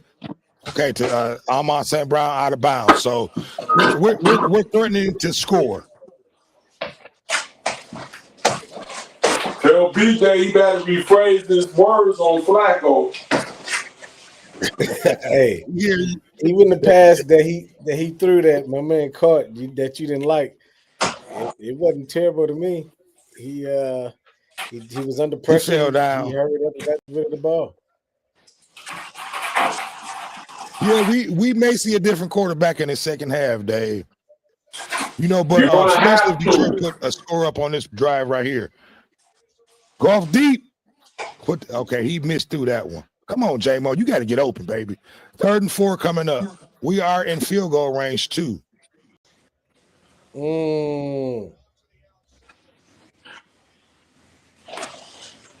Hey, listen, I like Myles Garrett. Even though our offensive line is playing good, they have not allowed him no sacks. That motherfucker is putting a lot of pressure on Golf, Dave. See, Golf need games like this. He need players, defensive players, to come at him like this, and we need our offensive line to see guys like this to prepare Golf for the great teams that we're going to see later in the season. So here we go, Golf. 3rd and 4 out of the shotgun. So how do you compare What the fuck was Cleveland's defensive line to the top teams? Say that again, BJ3. How do you compare Cleveland's defensive line to the top defensive teams? Cleveland defensive line is actually one of the top defensive lines thus far through week 3 in the league. But those numbers probably will go down after this game. But thus far, I'll give them. They're pretty good. Their defensive 5. Defensive 5 is a good 5. One of the best in the league. Damn, he missed. Okay, wow, he made the field goal. It looked like he was about to miss it. Okay, so we just made the field goal, 20-7. 8 seconds left in the first half. Okay. So I'm not. Cleveland defense is no slouch. We've only scored 2 touchdowns. You know, they stopped us on 3 possessions from scoring touchdown. So, you know, they have a pretty good defense against their offense, BJ3. Their offense cannot compete with an offense like Detroit. Even though they have a good defense, our offense is still somewhat putting up numbers against their defense. But for the most part, Cleveland has a pretty good defensive 5. You see how they holding our offense to field goals now? Yeah, they have. And we just kicked another field goal, which made it 20-7. You know, and they get the ball back in the second half. But it doesn't matter. They have no offense. You know, and I want to ask Londale this, you know, because he was a quarterback too. Londale, 8 Mile 313, give us your opinion on Joe Flacco. Do you think, and you know, and Big Dave thinks that they need to bring the second string quarterback in, or even Shador Sanders. Give us your thoughts. Give us your opinion on how you think Joe Flacco looked in his first half. Do you think that they need to put him on the bench, or do you think Joe Flacco gives Cleveland the best shot at beating Detroit? So give us your opinion. You have 4 seconds left in the second half. Hutchinson is out there. So it's 4 seconds. So more than likely, they're just about to come out and take a knee and take this ball into halftime and lick their wounds, Big Dave. Of course. So here we go. Here comes the knee. Bam. Okay, so 20-7 in this first half. So you guys, I need for y'all to give me BJ3, and I'm gonna start off with you. Give me your opinion and give me your thoughts on what you think Detroit's offense looked like, and what Cleveland defense looked like. Because here we go. You have Jared Goff. He was 12 for 18, 118 passing yards and 1 touchdown. You have Joe Flacco was 9 for 14, 101 passing yards with 2 interceptions. And I say at least one of those interceptions, the player fell, and I had which he did. I had to check the other one, but so I think that it's still a good fight. They both doing. Detroit does show that their offense and defense, like Dave said, that they have a complete team. Now look at these plays. Not to cut you off, BJ3. They're showing all the interceptions Flacco just did. Right. But go ahead. So it showed we could see Detroit's talent on both sides of the ball, and with Flacco, these motherfuckers playing duck goose. they're not. Their offense isn't doing as much, but if we look at the stats, the yards, they're about the same. But we do see a little breakdown, like you see body shots. So eventually, a long haul. It looks like Detroit should start pulling away, but right. And I understand what you're trying to say. That interception, he was trying to throw the ball out of bounds, and he just lobbed it instead of throwing it, and my man ran up under it. And then the second interception, the receiver slipped, and the defensive guy jumped over him. So that was, Other than that, what they do it, man. Other than that, baby, we rolling 27 halftime. And I understand. I understand what you're trying to say, BJ3. That interception on that part, was due to the defense. He had to get rid of that ball, or he would have took that sack. So he was pressured to throw the ball before he was ready to throw it. The receiver slipped, and the defensive player was in position to get the interception. So half of his interceptions was on him, and the other half was on his receivers. Well, all I can say to the whole thing is 12:30. BJ3 is right when he say, as bad as Cleveland offense looks, and as ugly as this game is, their offensive stats is almost same. Jared Goff got 118 yards. Joe Flacco got 101. That's terrible. I mean, this is the most ugliest game I have seen. And as a Lions fan, I'm really not happy with their offense right now. I'm not happy. And I'm not excited like everyone else for the Lions. I'm a Lions fan. I've been a Lions fan since a little kid, and they have tore my heart in half. So the Lions have to show something for me. I want to ask you this question, Dave. When are you going to get excited for these Lions, any of these Lions games? Because every game, I'm happy. I'm happy for their wins, but I'm not there like everybody else was screaming Super Bowl. I'm not there yet. I'm not there yet. They have to show me. Now, do I want them to win? Of course I do. But looking at them today, this game is a lopsided game, and the Lions should be going into halftime with 30 points on this team that keep giving them the ball. They keep giving them the ball. So the Lions defense is doing their job with a terrible quarterback, but their offense is not doing a job with taking advantage of it.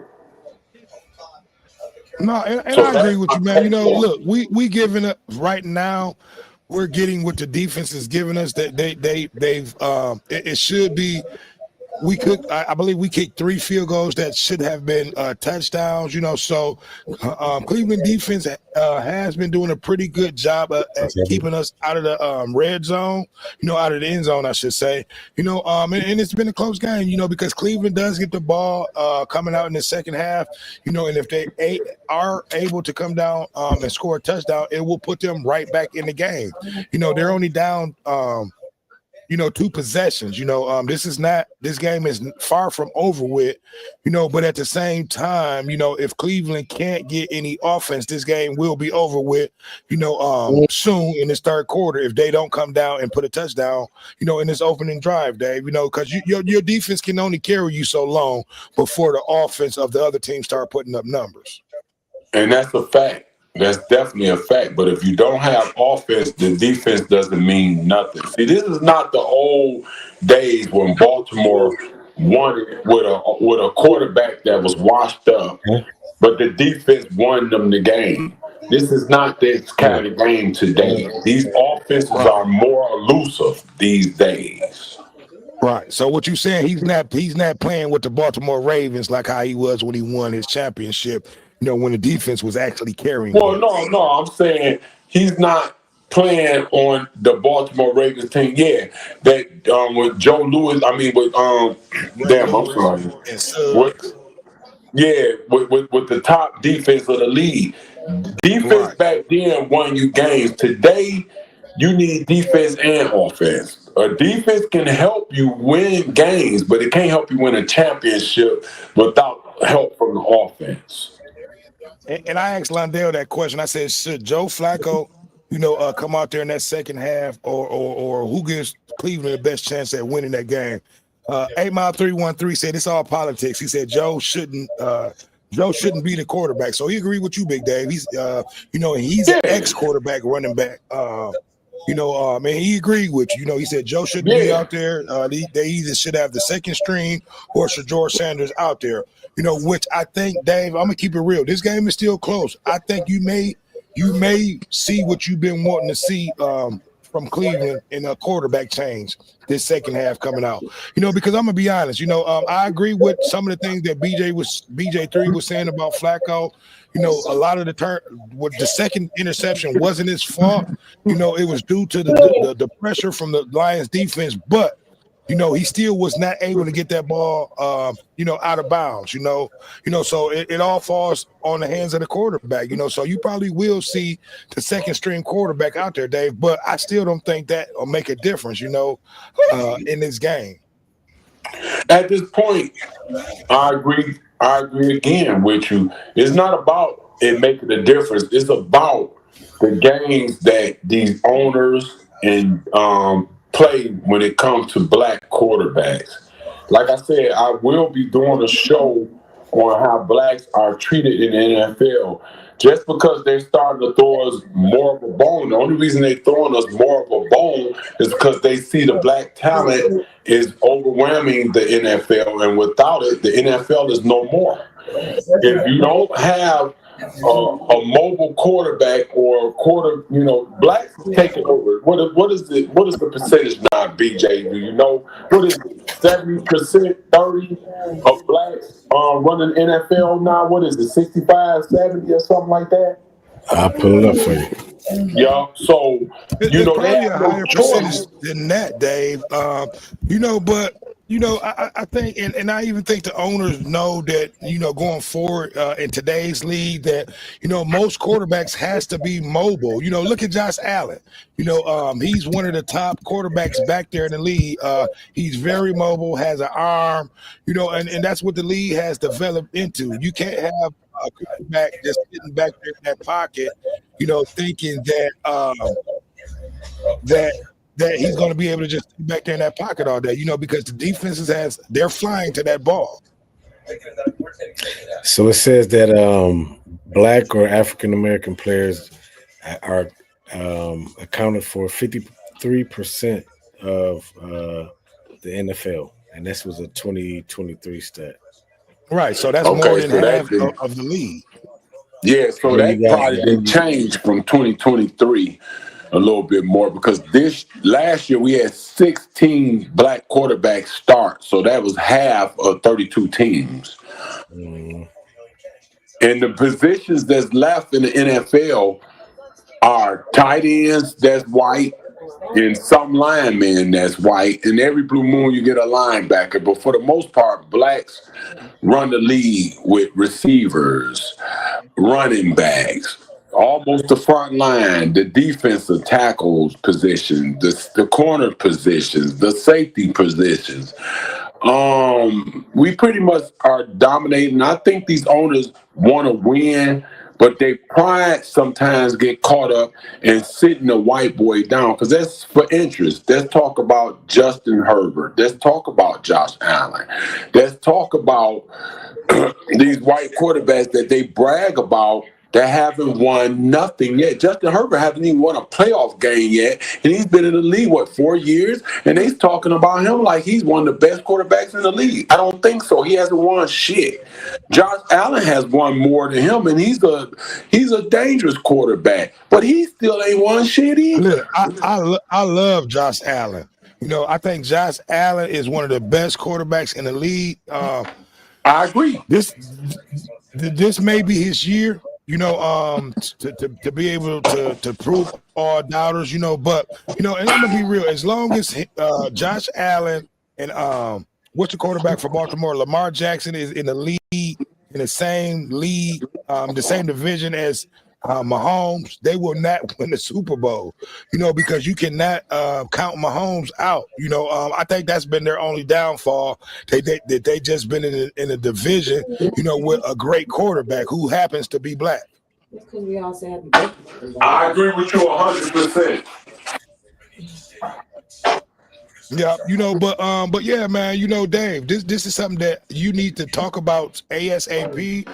That's a great subject. How the league treats most black quarterbacks, and then how they still hold on, and most of the coaches still, ride the coattails of, a lot of these quarterbacks that's, I'm not going to say washed up, but that's probably should not be, like Flacco should be coming off the bench, versus starting over the second string quarterback or even Shador Sanders, but teams give players like Flacco, Sam Darnold, which Sam Darnold's having a great season, Dave. I don't know if you've been watching him, and you've been a little rough on Sam Darnold for the last few years, but he's been having a pretty good year. But do I think he's better than some of the than Geno Smith, and players like that?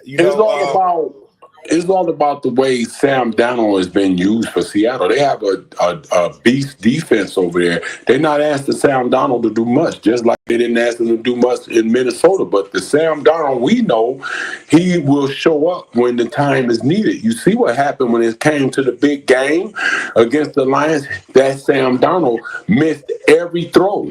That's the Sam Darnold. The same Sam Darnold that played LA in the playoffs and did the same thing and still got his money. But you got black quarterbacks that's out here, they won't even give that opportunity to rejuvenate their career because they don't want them. They still want that white pride. Hey, y'all, hold it down. My daughter's here. I'm about to go let her in. You and BJ3 hold it down. I'll be right back. Yeah. Yeah, BJ, I'm not against white quarterbacks, but I am against the way they do us when it comes to the executive jobs in the NFL, when it comes to us being an owner in the NFL. I don't like how they do us, and that's to be expected. Break it down real quick for the people that haven't been following what's going on. What's going on with Sanders, the dad? They're punishing Shador, and they're making an example because he's already rich, and they don't like his father. They don't like how cocky Deion Sanders was when he came in the league and he dominated the league. They never got it out their system that this man used to take a helicopter over and play baseball and then come back and play football. They never got over that because he was flashy. He didn't care what he said, and they never liked it. And his son is the same of him, a split image of him. And so they want to show them this is not going to happen again, not in our NFL. Now you saying they're basically this is a grudge from back when Dion was playing that they're projecting and punishing the son. Yes. Yeah, Yes. not something that he's done recently. You saying all of this hatred is coming from back when Yes. Dion was playing. Because we talking about a boy that's one of the top throwers in college that led the league with over 4,000 passing yards. The time he was there, we talking about a high percentage of passing. We talking about touchdowns galore. Yeah, he's not a running quarterback. He knows how to slide out of trouble. He knows how to run in the end zone if they down there. But he's an accurate thrower. And, they say his arm is not strong as it should be. But he was one of the top quarterbacks in college, and he should have came out in the first round, if not the first, at least the second. They held him back on purpose to punish him because they didn't like the stuff that Deion Sanders was saying. Let's look at it like this. Archie Manning can do what he wants with his kids. Right. Archie Manning went and got Eli from San Diego and got him in New York. Right. Because they didn't want him in San Diego because they knew that wasn't the best fit. And Eli ain't nowhere as good as his brother, Peyton Manning. Right. So, it is a situation that they doing, they don't give us the chances like they do. Like, look at Daniel Jones. He goes over there, the rookie Richardson. The first year he got hurt. So last year he got to play. That was his rookie year last year. So they bring Daniel Jones over that the Giants got rid of because he wasn't nothing. And they gave him the bag. And now he's over there running the offense in Indianapolis, and he's looking pretty good. But they giving him an opportunity, and they still haven't gave this young boy an opportunity.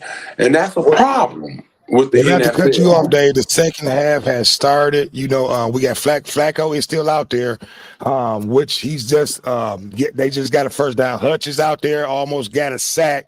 But Flacco got rid of the ball, which he completed for a first down. So he's still out there. We have not saw a quarterback change. They're still going with Flacco. So here we go. 1st and 10, Flacco from the 40-yard line. Hand off to the running back, which is nothing. So go ahead, Dave. I'll let you complete. You saying what you were saying is a flag on the play, but Flacco is still out there. They're not convinced that that Shedeur Sanders or the second string quarterback that they need to go to them thus far yet. Well, it's a game being played. Their mind is to stick through Flacco through the season. They're not going to probably play Shedeur or one of them until probably about the 10th or 12th game or 13th game of the season, because their plan is to be able to get a good draft for next year for the draft, because they're going to have a losing record and they're looking to get to either number 1 or number 2 or number 3 pick. That's what the goal is.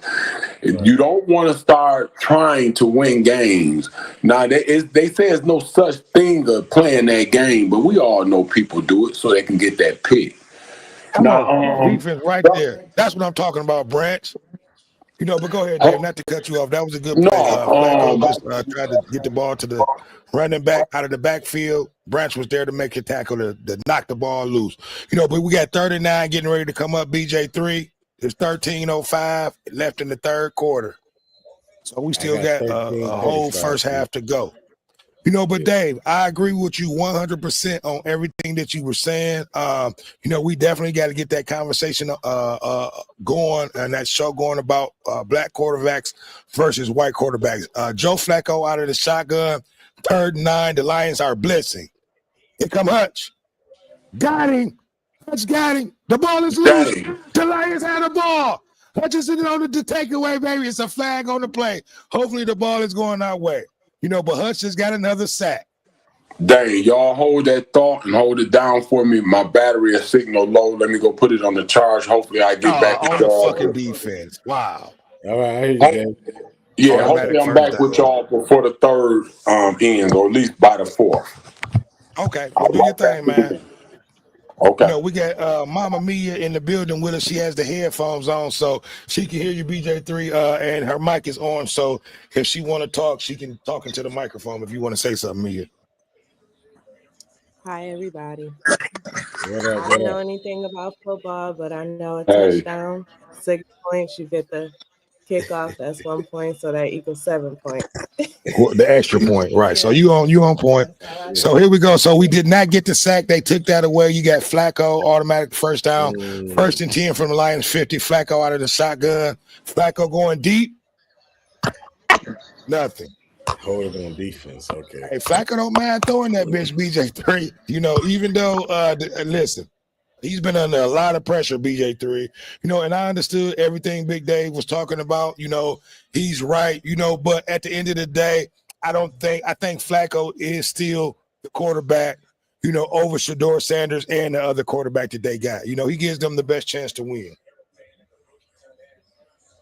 Put that in there. Put that in that little thing.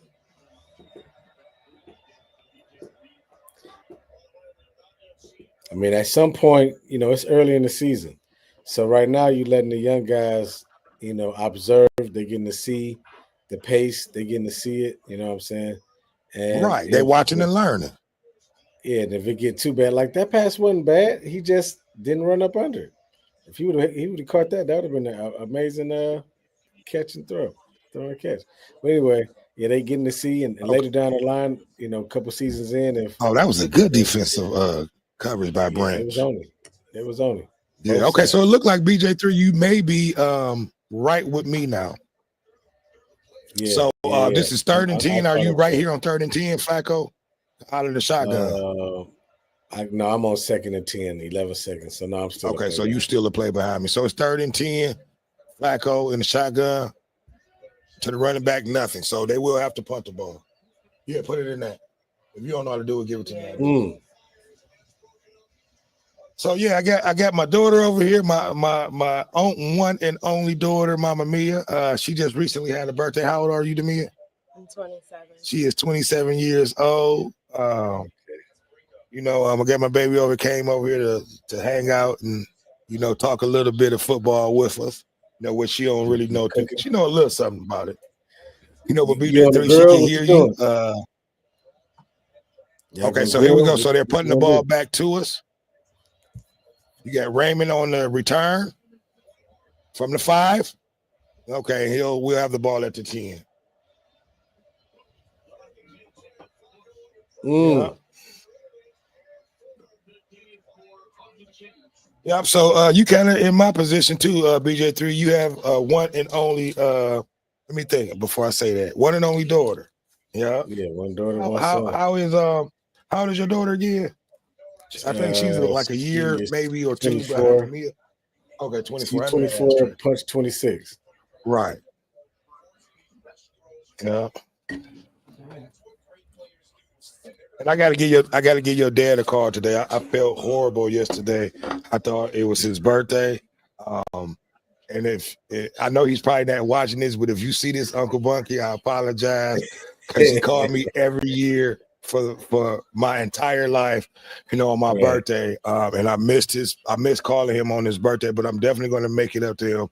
I love him. He's been a father figure to me, my whole entire life.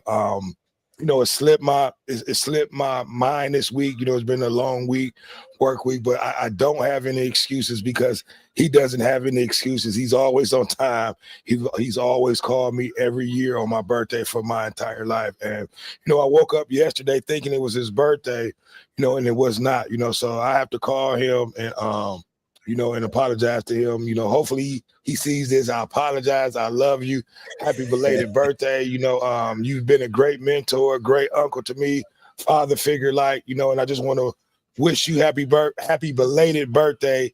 And I won't ever forget it again, so I kind of was upset about myself, with myself yesterday, kind of put a damper on my day yesterday, because like I said, this man never forgets anything, that has to do, with me, especially with my birthdays. So he's been one of the, one of the first people that called me, and I look forward to hearing his phone call every year on my birthday. So I'm mad at myself, but I'm definitely going to call him today. After the game's over with, and I wish him a happy belated birthday. But BJ3, that's the dad I was talking about. Great man, great father. Been one of my mentors. My entire life. And I think I called Keisha first, and she didn't answer. And then I called you, and you told me the date, and I was, crushed. Because I know he looks, forward to people calling him just like how we look forward to him calling us. So, I just wanted to say I love you, Uncle Bucky, and I apologize, and I will be getting in contact with you soon. But here we go. You have the Lions first and 10 on their possession, taking having the ball deep in our own ends, in our own end. You got Gibbs with the ball. Listen, they've been kidding. Listen, Cleveland had a really great defense. Gibbs 1 or 2 plays away from breaking the play, but for the most part, they have contained Gibbs and Montgomery today. Which is hard for any team to do that. With the offense that we got. So give us your opinion on that, BJ3, on Cleveland's ability to slow Gibbs down. Which here we go again. But yeah, give me your opinion on their defense, man. They've been somewhat containing Gibbs, and it's hard to do that. I say even with the score, the way the score looks, they're starting to pull away. But Cleveland's defense, like you said, is one of the best in the league, and it shows. It's a good matchup. They own them. They're on them. Their line is matching for the most part. But like you said, he's 1 or 2 plays away from popping it, just 1 or 2 blocks away from getting a long one. But that's the difference. That's why we've been able to score. Right. See, because if you see the Lions are this second half, they're going to give. They don't want to him for 3 straight possessions. Trying to get him open. I'll give Cleveland, all the credit in the world. They're doing a good job. They've been able to keep this game to be able to stay in the game. Their offense just has not been able to, keep pace with Detroit's offense. And even though, we have not put up a bunch of points, we've put up 2 touchdowns and and 2 field goals, I believe. Yeah, 2 touchdowns and 2 field goals. So, we're not, exactly lighting the scoreboard up neither, and this all goes back to Cleveland's defense. It's a good defensive game, and I understand what Real Talk with Big Dave was trying to say, but Flacco at this point gives them the best, job at trying to win this game. You have a rookie in Shador Sanders, and then their backup, I forget his name, a second-year player. They're not ready for the pressure that this defensive defense is bringing. BJ3. Right. So that's what I'm saying. Give them some time. They'll get to learn. They get to observe later down the season. If it's just once it becomes an all lose type of situation, then you go ahead and you put them in, let them get some reps at that point. Right. Here we go. Lions from the first and 20. Cool. Going deep. Come on, Jamal. This nigga just threw a pick. Okay, Goff just threw a pick. I don't know what the hell he was throwing to, but Goff just threw a pick. So here we go. So Cleveland, their defense is giving them a chance to get back in this ball game, BJ3. I thought we had J-Mo wide open, but that defender, he was right there. Goff did not see him. He could not have seen him. He dropped back. So I got Cleveland Browns backup quarterback is rookie Dylan Gabriel. Dylan. Yeah, he underthrew that play. But go ahead, BJ3. So Dylan Gabriel is Cleveland's backup quarterback, and he's also a rookie. So it's 2 rookies. So So you got 2 rookies out there. Well, up under. Yeah, he underthrew that play, man. He had him wide open, but underthrew that play. It happens, but here we go. You got Cleveland got great. They have great field position, first and 10. Flacco out of the eye. They're going back to the running game. Great pickup of maybe 12 yards, So they're in field goal range now. So this game, BJ3, like how you said, it's far from over with. Cleveland's defense has kept them in this game. It's starting to look like, I'm not going to say it's starting to look like how that Cleveland and Green Bay game went. We're far from that. I think our offense will continue to put up numbers. Jared Goff, he just, that was a play that I know he wish he can have back. But here we go. Cleveland from 1st and 10 from their 30-yard line. See. Yeah, and listen, and Joe Flacco is starting to pick up some confidence, man, and he's just instantly, from how he was looking from the first half to this half now. The defense giving them the ball back. They have a chance to actually put up a touchdown that will put them actually, within the touchdown of taking the lead, BJ3. Right. And now it'll get to the point where, you give them the confidence and the momentum start going on their side. Now the defense, they start stepping up just even a little more. So the one or two plays that get you through, they get cut off. And now you got Flacco out here scrambling and running, picking up first downs, man. So, hey, look, as a Lions fan right now, I'm a little nervous. Even though we're up 7-20, I'm looking at this. Look, it's 3rd and 2. Cleveland is marching. Their defense is playing pretty good. If they were to score a touchdown on this possession, that would make it 14-20, and that would put them in the lead if they were to score another touchdown at 20-21. So it's 3rd and 2. Our defense need to make a stand right here, right now, which they didn't. They picked up the first down, so it's first down for Cleveland at their 19-yard line, BJ3. So they're driving. This game is far from over with.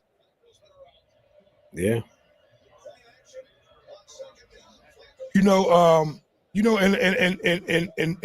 they talked about this before, before this game started. We talked about the defense of Cleveland. Cleveland is coming in, I believe, with, if I'm not mistaken, the number one, the defense in front five in the league, I should say. I'm not going to say they're number one defense, but their defense is, they have a pretty good, solid defense, and it's showing.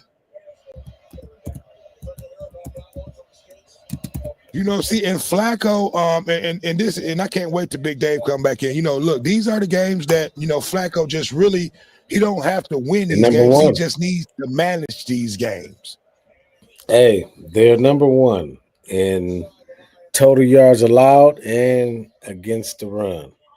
Yeah, and it's showing, man, because like I just said, man, we cannot get Gibbs or Montgomery going this game.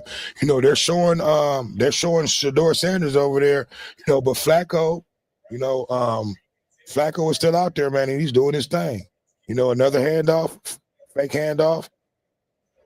So that'll bring up 3rd and 7. But yeah, man, this game is far from over. We need to definitely hold them to a field goal, BJ3, on this possession. But Mama Mia, tell me what you see and what you think thus far in this game. I don't know. I just see the blue team is winning. Okay. And who is the blue team? The Detroit Lions. There we go. Yep. So I got my daughter over here. She's over here watching the game with me, checking it out. It's always a good thing and a plus when you got your baby girl over here with you. So here we go, 3rd and 7. The Lions are bringing everybody. Oh, my God. Okay, man, he almost completed that. So we stopped them. That was a good blitz. They brought everybody, BJ3. So it's 4th and 7. Will they go for it? Or will they bring out the field goal team, which I think they're going to go for the field goal. They putting some pressure on Flacco, but one thing I will say, Flacco has been hanging in there. I don't know if it'll be a different ball game with the mobility of the younger quarterbacks, BJ3. But Flacco, in my opinion, gives them the better chance to win this game. So here they go, 4th and 7. They're going for the field goal. This will make it 7. This will make it 10-20. Hey, the field goal is good. So the score is 20-10. The total yards right now is the same, 176 yards for both teams. Yeah. So the defense is keeping Cleveland in this game.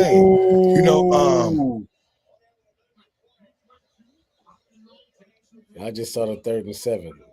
He was getting hit, and the receiver dropped it. That could have been a touchdown right there. Yeah, that's what I said. Yeah, that could have been a touchdown, but they end up going for the field goal. It's 10-20, plenty of time left in the third quarter, for them to put on drive. But for the most part, this is a good game. Detroit just need to go ahead and turn the offense all the way up. Our defense has looked pretty good in this game for the most part. We have not allowed Flacco to score any. Well, they did score on their first drive. I will take that back. So they scored on their first drive, but for the most part, Detroit defense has stopped them from, doing anything besides that first drive that they had when they scored. Y'all doing Sunday dinner? You barbecuing? What you doing? You know what? I was gonna say Sunday. No, I don't think I'm doing. I don't know what we cooking today. I don't think I'm barbecuing or nothing like that. I have not. Someone has said anything to me about barbecuing, so I don't think I'm going to be barbecuing. So I don't know. When the wife will get back here, I have to ask her what's on the menu for the day. What you got up? What you cooking? I don't know. I'm gonna do some type of meal prep, like some kind of veggies, and probably do a cheat mode and just grab a baked chicken from the grocery store. They're $10 now. They used to be like $7. Now they're like $10. You do all the cooking, don't you, BJ3? Yeah, I do. I'm the cook in the house. Okay. Ain't nothing wrong with that. Yeah. Man, I don't cook so much in my life that I hate going in there. I will, go in there and do like little, special meals that she like, things that she like that I cook. But for the most part, man, I hate being in that kitchen now, BJ3. I ain't gonna lie. How much time we don't spend, in these kitchens cooking and just, from cooking when we were in college. I'm burnt out. Right. So you burnt out.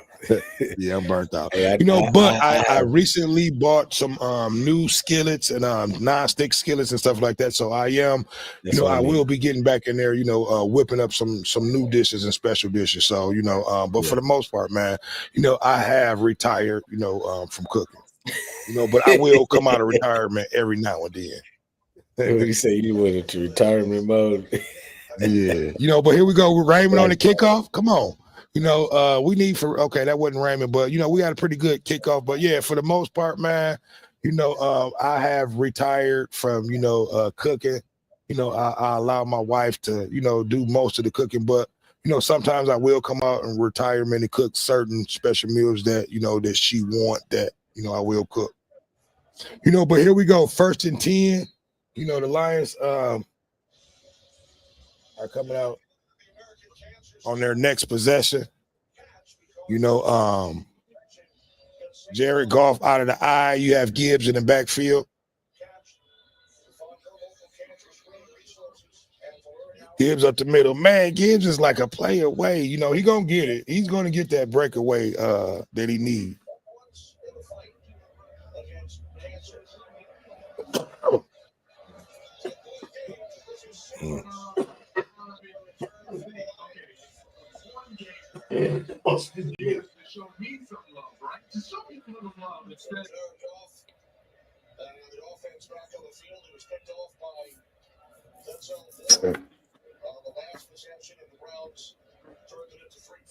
Gibbs again up the middle. Listen, we're trying our best to get Gibbs going. They're keeping the defense honest, which opens up the play action. Right. And that's what they're doing, because if the defense keep if they keep running Gibbs up that middle, he's eventually going to break it. Or if not, we're going to play fake and go deep to J-Mo downfield. But here we go. Goff out of the shotgun. It's 3rd and 4. Gibbs in the backfield. He's going deep again. Man, he's missing J-Mo by inches. I don't know what's going on with him and J-Mo today, but 4th and 4, Cleveland will be getting the ball back.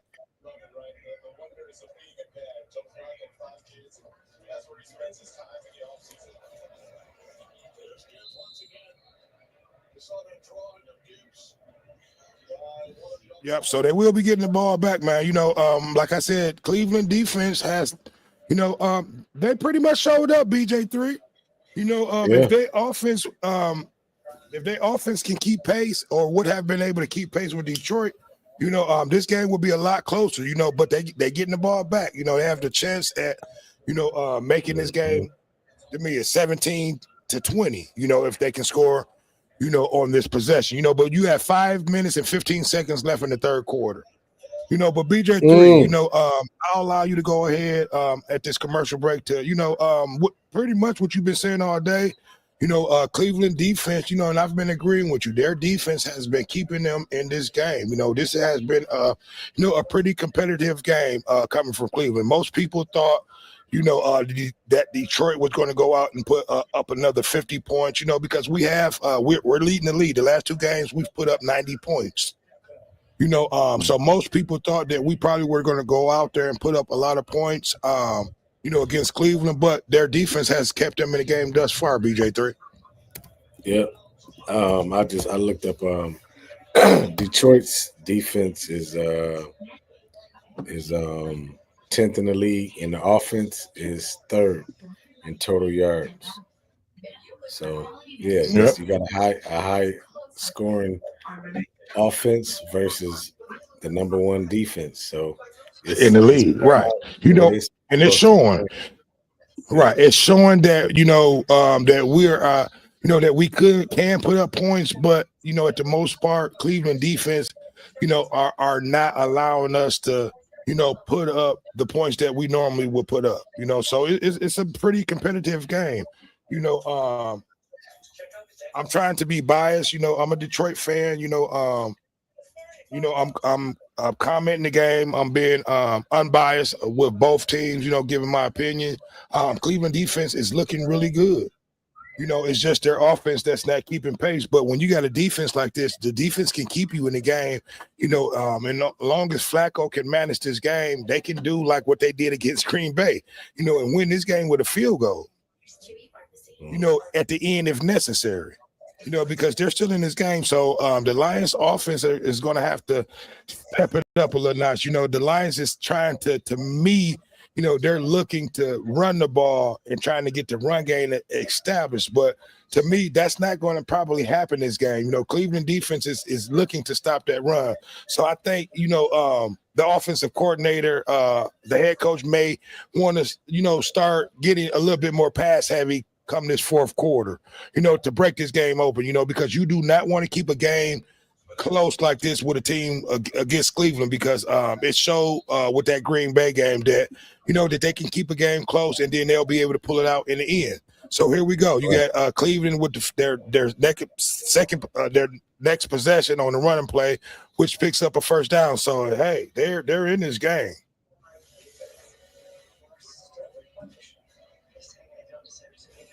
And Hutchinson having a good game, man. They're talking about Hutchinson right now having a great game.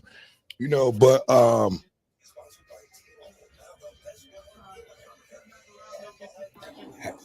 gotta leave in a couple minutes, D. Go ahead. Whenever you gotta go, man. Hey, listen, before you leave, let everybody know where they can reach you and what you got going on, and I will thank you for coming on the show, giving us your commentary for thus far. Man, it's a pretty good game. They just picked up a first down. It's 1st and 10. They are in our on our side of the field. Detroit defense is going to definitely have to step it up this second half. Which our defense, it looked like we got a Lions player down. Terry Arnold is down.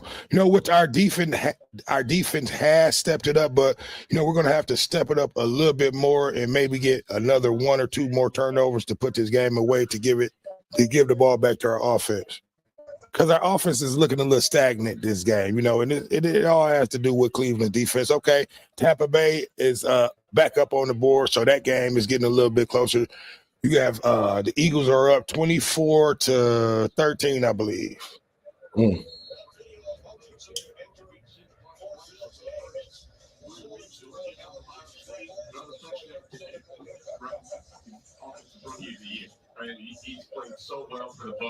Joe Flacco is 12 for 23, 130 yards and 2 INTs.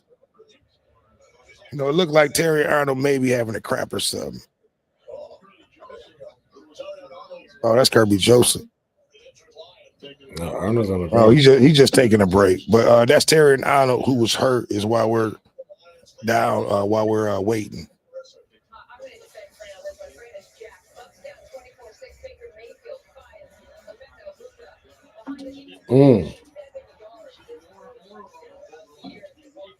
Which he looked like he'll be okay. He looked like he just took a shot to the back or something. Or maybe his arm.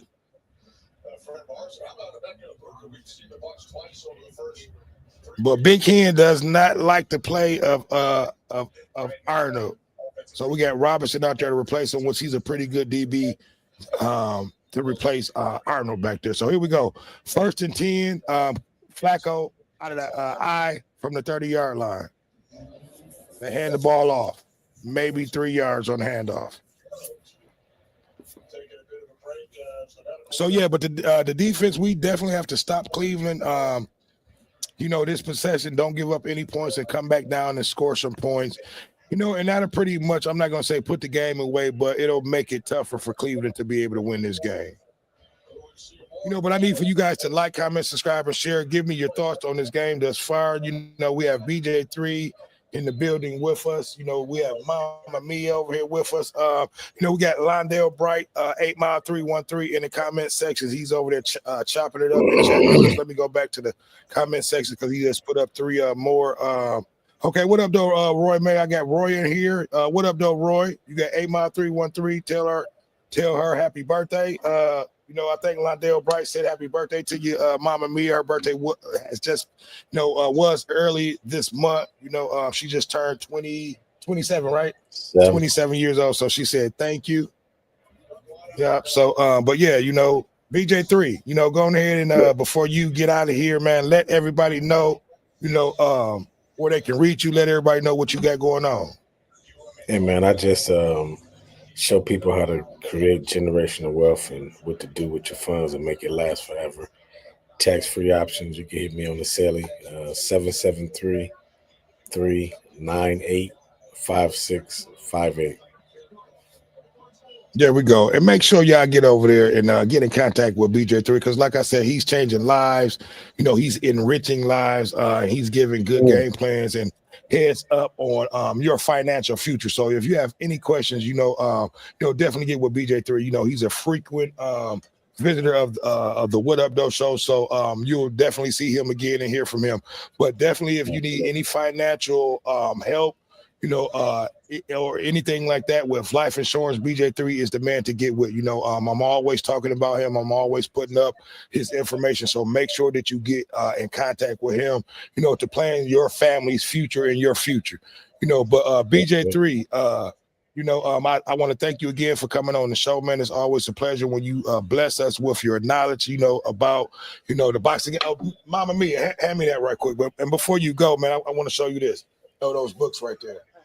I want to show. Look, and this is from BJ3.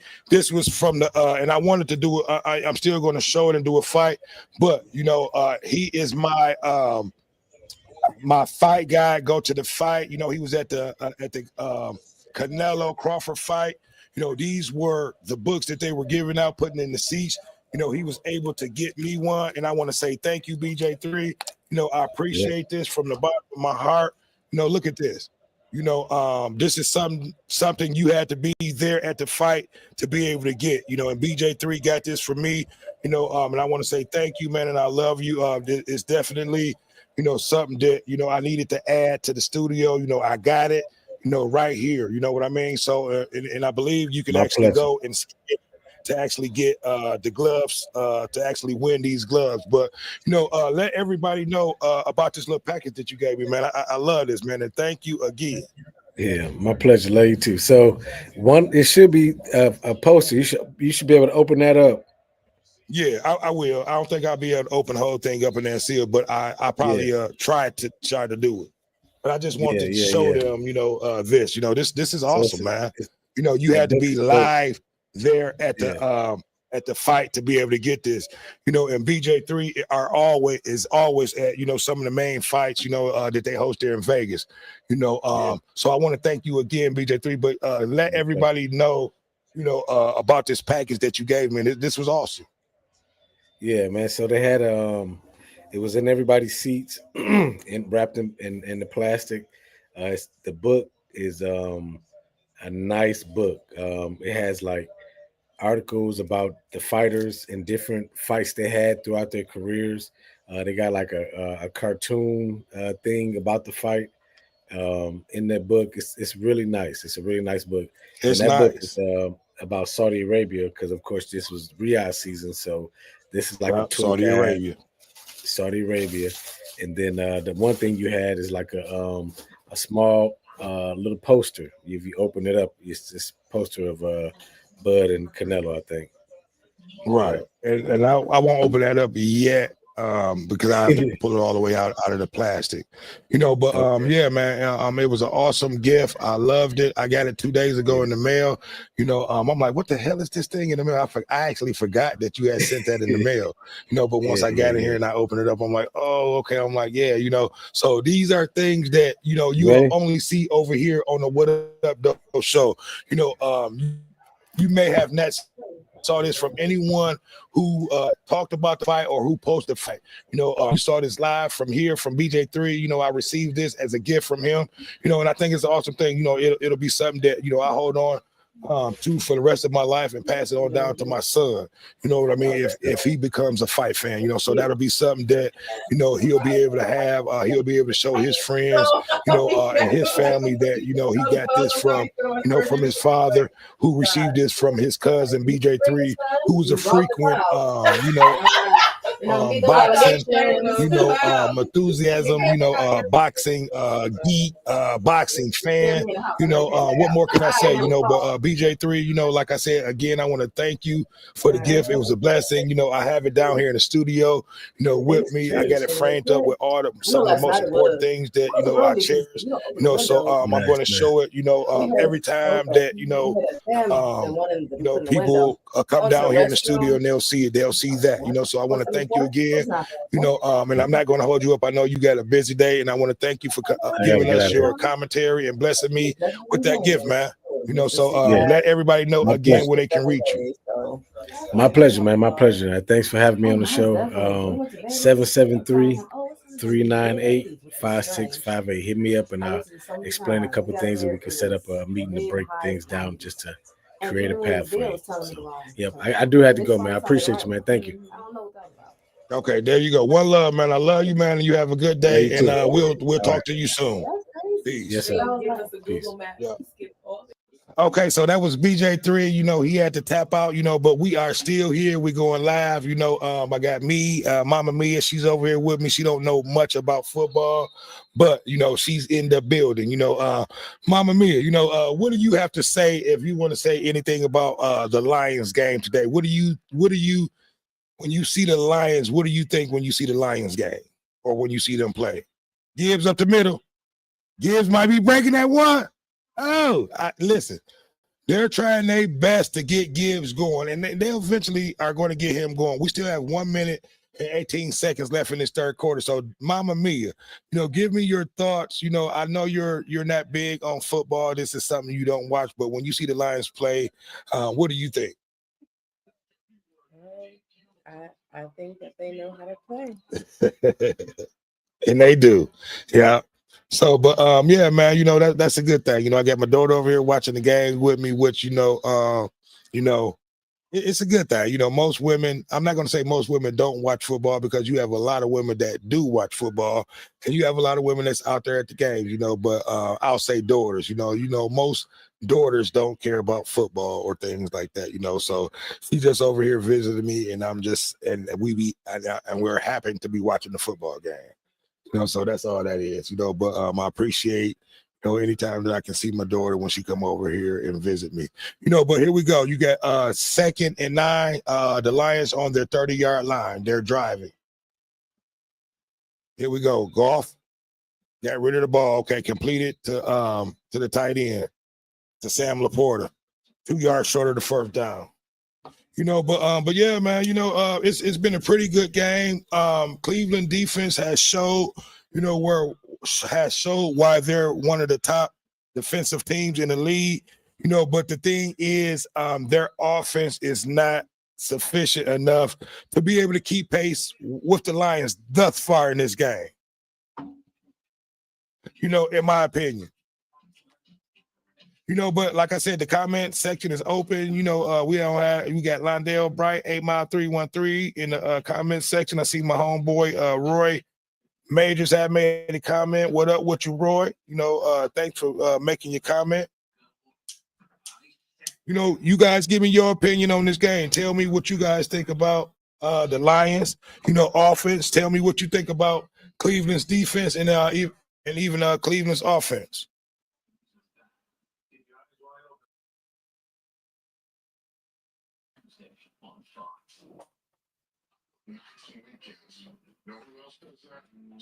Yep. So give me guys' opinion. We're getting ready to go off into the fourth quarter. So far Detroit has controlled this game offensively and for the most part defensively, from the jump. Cleveland came out and scored first. We came out and scored on our second possession, I believe, and took control of the game, our second possession, and have kept the lead from that point until now. So we're still up. It looks like we're threatening to score again. And I think if we score another touchdown, that probably will pretty much, even though we still have a full fourth quarter ahead of us, that probably will pretty much put this game away, meaning that the Cleveland offense has not showed us to this point that they'll be able to put any points up against this Detroit defense. Because you have the defense they've been storming. I think Hudson picked up a sack this game, if I'm not mistaken. We may have picked up another sack, but I believe we have an interception by our safety.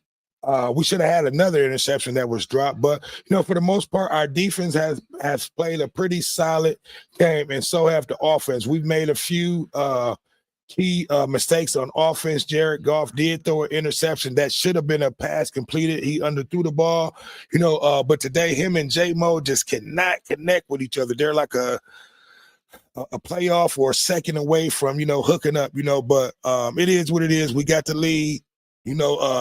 The crowd is rocking. The game is going on. And I'm enjoying this game. Just sit back, comment, and watching the game. So you guys in the chat, give me your opinion on this game. Londale Bright, let me know thus far. Here we go. Jared Goff, 3rd and 2nd. Okay. J-Mo just cannot catch the ball. I just got through talking about this. Look, this was a pass he should have had. But there's a lot of pressure, and Tyler Decker's doing a great job on, picking up, and yeah, J-Mo is just dropping passes, man. Yeah, that's really what it is. So I'm not going to even blame. So 4th and 2, we going for it. J-Mo has dropped like 3 passes this game. They got him with 2 drops. I saw 3. So we're going for the run. And Gibbs, I think he picked it up.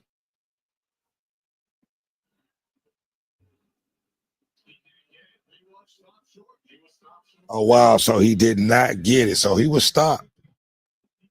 Let me see. No, I think he got that. From what I'm looking at, it looked like he jumped. Oh, he did step out before he jumped over that. So Cleveland defense stopped him. Like I said, this game is not over. And the question is, should we have went for the points, even though we're up 20-10? We gave up points on that possession. We went for the first down, didn't get it. I'm not mad at Dan Campbell for that. Because this is a Cleveland team that we should be taking advantage of, bullying around, with this offensive line that we got. Mama Mia. So what you got going on for the day after you leave from here? What's your day gonna be like? I'm gonna go get some margaritas. Okay. Well, Get some tacos. okay, well, I might do that with you. Okay, Jack Campbell. Okay, so Cleveland has another chance. This is the fourth quarter, so you have 14, a whole fourth quarter for them to try to turn this game around.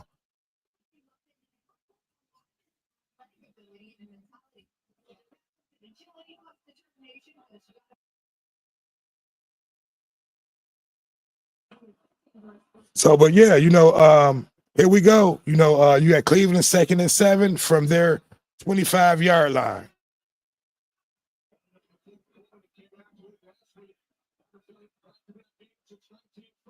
Wow. See, and that should have been a play that should have been completed.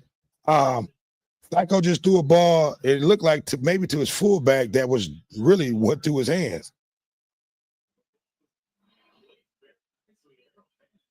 Yeah, he just dropped that ball. That ball should have been completed. And Flacco was out there getting popped. And that was Anelone on the defense, which he was late getting there. That ball should have been caught. It just went through his hands. So that wasn't Flacco's fault. For the most part, Joe Flacco has done a pretty good job besides the two turnovers, which one of the two INTs, which one of them, as me and BJ3 said, it wasn't his fault. The offensive player slipped and fell down, and our defensive player was there to pick up the interception, but for the most part, he's managed the game, kept them in the game, and they have a chance at, they're threatening to score now, and that'll put them back in the game. Mama Mia, so you say tacos and margaritas, huh? Yeah. So where you planning on going to get some tacos and margaritas from? I don't know about this side. I ordered online. I'm about to go to a Mexican. Okay, well, a Mexican. Okay, a Mexican spot. Okay, there you go. Yeah. All right, here we go. Hutch coming. Oh my God, he was right there for the sack. Wow. And the pass should have been completed, and they dropped the pass. Wow. So look, both teams been making some questionable calls. This game, Hutch should have had that sack. He was inches away from getting that sack. I love the Hutch of play. Most people, wow, he actually put his hands on him. Flacco was strong enough to fend that off and get the ball off, but he just dropped the pass play. Wide receiver just dropped the ball. And that might have been a touchdown. Wow. So look, hey, after this game, our defense is going to have to go back and tighten up this defense a little bit, because a lot of these plays, if that was caught, that probably could have been a touchdown. That would have put them up within a field goal of tying this game. Yeah, but some tacos and margaritas sound really, really good, Demia. I think I might be joining you after this game is over with. So how your weekend been going? It's been going good. Okay. So you been off the whole weekend? Yeah. Okay. So what you been up to? Man, I hung out with my friends. Okay. My friends went bowling. Bring the mic closer to you. Slide it closer.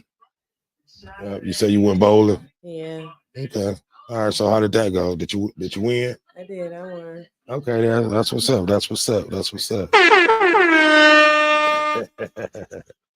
Yeah. So but no, I'm just sitting over here, chopping it up with my daughter. She's shy. She don't like being on camera and things like that. So I'm just really over here messing with her. She don't want to really talk or say anything, but I'm enjoying her company. But like I said, man, this has been a pretty, well competitive game. And for me, I'm a Detroit Lions fan, diehard Lions fan, and at the end of the day, I just want to see the Lions compete and have a good game. We have some things that we need to work on. Because the last 2 weeks we looked great. Our offense looked unstoppable, and I'm not I'm not going to say that we have to look like that every week. You know, a win is a win. You know, sometimes you got to get ugly wins. You know, and this win right here probably is going to be a ugly win. You know, but you know, long as we get that W, you know, and stay on the winning side of the field, you know, that's a good thing. You know, but we're definitely going to have to work on things because going forward, you know, let me look up our upcoming schedule. You know, I believe we got. You know, we're going to have Kansas City. We're going to have Tampa Bay coming in. You know, we still have the rest of the NFC, you know, that we have to match up and play. So we definitely got some tough games coming in, you know, some tough games on the road, you know, so we got to straighten things up, you know, and go back to, wow, we got a player that's down that's hurt. That looked like Reed. He's being carted out. That don't look good. You know, Reed had an interception earlier. You know, but for the most part, we're getting ready to get the ball back. There's still a lot of time left in this fourth quarter. Okay, Arnold has a return. He might be gone. One to beat. Oh, he's gone. Touchdown, Arnold. And that's what I'm talking about. The best return man in the game. He got his first touchdown of the year on the punt return. That's what I'm talking about. And that's how you do it. That's how you put games away on all facets of the game. You know, and this one we did it on special teams. Khalif Raymond, like I said, he's been the top, kickoff return guy for the last 2 years. And we needed that, because our offense has been a little stagnant. He needed that. He just went and kissed his wife, but yeah, that was awesome, man. That's another dimension to the game. The players over there congratulating him because he puts in a lot of hard work. He gives us a lot of great field position, on kickoffs, on kick returns, and his hard work just paid off right there, all the way, took it to the house. So I just want to give my thumbs up and credit to, the Khalif Raymond. He did his thing. That was awesome. 2-time second team All-Pro. Like I said, the best in the league the last 2 years. Field goal is up. Okay, so we are now up 27-10. 13 minutes left in the fourth quarter. I don't even think that took 10 seconds off the clock. So here we go. Short kick. Beat 2-3. It was just great blocking down the field. And even the field goal kicker had no chance at catching it. 2 blocks and he gone. Yeah, the kicker had normally, the kicker is the last defense to be able to stop the kick returner or the punter. He had no chance at stopping Raymond. He was off to the races from the beginning. But yeah, that's just another facet of the game.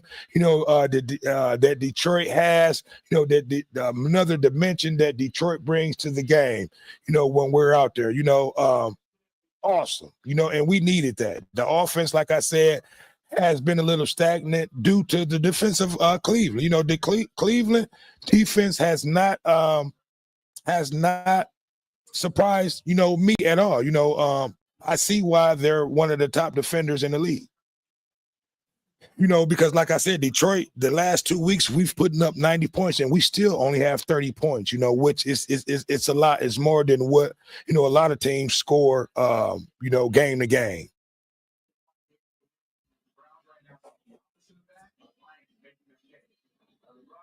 Yep. So who are going to have Mexican, Mia?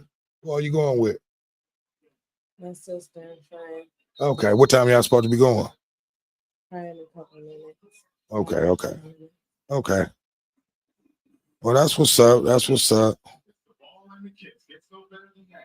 Well, whenever you need to leave or you ever need to go, just let me know and I'll put this on pause and know what I mean. Walk y'all, but yes, that was a 65-yard punt return. He's over there, got the oxygen on his sucking up oxygen for being out of breath, which is well deserved. Great, just great all around player.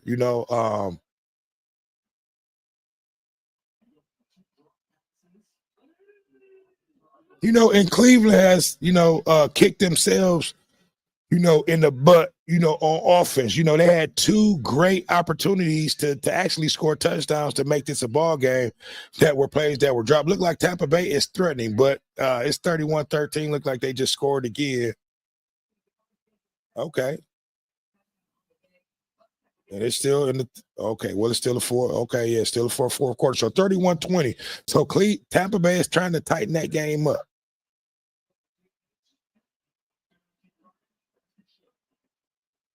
And I made a quote. I said by end of week 3, there will not be any undefeated teams in the league. And so far, we have, I believe, 3 that's left in the league, if I'm not mistaken. So we have 3rd and 8 getting ready to come up. The Detroit Lion defense is starting to tighten up. We have 13 minutes left in the fourth quarter. We still have a full fourth quarter.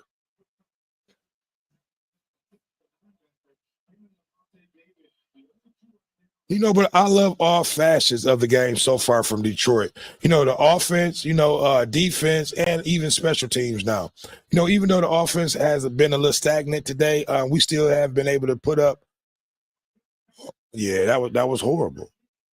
We still been able to put up, 2 touchdowns on offense. But yeah, Flacco, man, Cleveland has a lot to think about after this game. Do they need to go to their other rookie quarterback or Shador Sanders, who's most of the fans has been waiting on to see, who's the number 1 selling jersey in the league, as a rookie. And I believe all time selling jersey. Okay, we're Raymond again, but he fair caught this one. So we got the ball again coming off. So Mama Mia, what the dealio? Nothing. It's working. Okay, that's what's up. That's what's up. I got my daughter, my 27-year-old daughter. I am very proud of her. She does everything right. I have no complaints, at all from this young woman. She's done everything right thus far in her life. And I just want to congratulate her, just for doing things right and just trying to keep things right. You know what I mean? And that's all you can ask for from your children. It's just, and you want the best and you want to see them do right and you want the best for them. So, I just want to congratulate her, on just everything that she does. She try to do it right, so, yeah. Thank you. No problem. Yeah. So, but yeah, man, it's been a good game. I love doing this. I love commentating, watching the Lions game, being able to bring you guys my full commentary on this. This is something I love doing in my free time.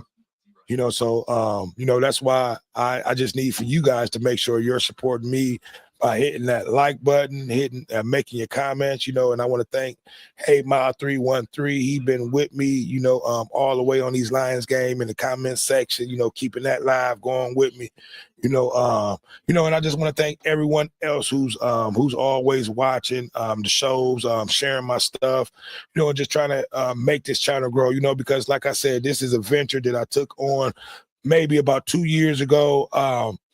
And I'm still trying to find, my niche in this game. I'm just doing this, right now I'm not getting paid or anything for doing this. I'm doing this in my free time. I work a full-time job and it's just something that, I love doing right now, so I'm meeting my requirements. I'm meeting my goals, so I just need everyone else to, continue to make sure that you're liking, you're sharing, and you're commenting, because every comment, every like, every share helps the channel grow. I've even added, a new thing to my platform, just trying to entertain you guys more, so I don't know if a lot of you guys noticed, that I've been using a new platform, trying to be able to, bring more people in who want to be interactive with the show. Because at one point when I went live on YouTube, I was not able to bring multiple people in. I was only able to bring one people in at a time. But here we go. We got our offense taking off again, and I think more will try to continue to pretty much take time off of this clock, and get Gibbs more involved in this game because he's just a play from breaking it. But like I said, this was something that I had envisioned maybe 8 years ago, that I wanted to do, but I was not able to do it until a few years ago. So this has been a dream of mine, and like I said, I want to thank everyone who has helped me, who have subscribed, who has shared, on my journey, because eventually we're going to get there. We're going to get verified, and make this thing a reality, which is a reality now. But here we go. First and 10, a little trickery to J-Mo. Come on, for the most part, Cleveland, their defense on the running game has been superb. They've pretty much contained the running game. We've been making it consciously to try to get Gibbs off and trying to get this running game going. But Cleveland defense is good. I would hate to see what this Cleveland would look like with a quarterback. Okay, this is 3rd and 9.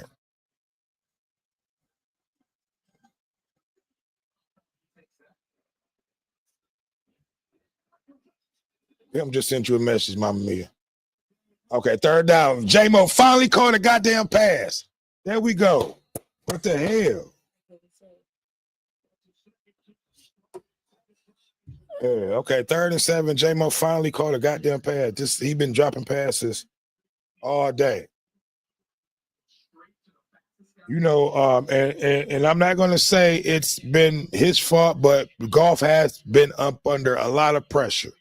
This game, he's gotten hit a lot, a lot of hurries. I don't know if he's been sacked yet. But here we go. 1st and 10, the Lions from their 45-yard line.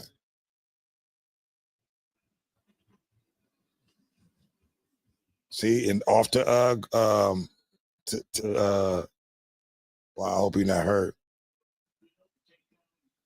Montgomery. And he looked like he a little slow to get up. But for the most part, like I said, hey, this Cleveland front defensive Harris, what's the other guy? Give me a second. I'll think of him in a second. The guy who's been putting all the pressure on Goff. Cleveland has a really good front defensive 5, hands down. One of the best in the league thus far.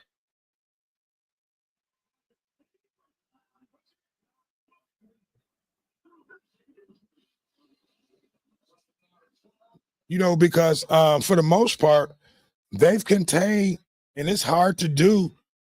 It's hard to contain the Detroit Lions running game when you got Montgomery and you got the fastest running back in the league from Gibbs coming out of the backfield. Is that Damon? Sound like I hear something. See if he Yep, get him. Okay, sound like my little one is woke, so he's getting ready to join the show with us too. Yep. Okay, so here we go. 3rd and 8. Get rid of it, Goff. Wow, pressure. So Goff has been pressured all game long. So Cleveland will get the ball back. With 9:08 left in the 4th quarter.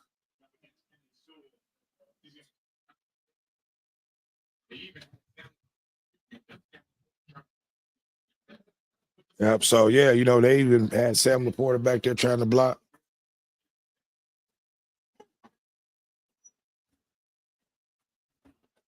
Yep. So I got. No, he cool. He can come on down.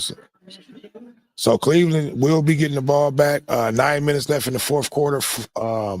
10-27. What's going on, Damon? Got Junior down here with me. Got Mama Mia. It's a beautiful thing. Got both of my kids. If I have my camera on, I will put the camera on them, but I don't have it turned on. So, yeah.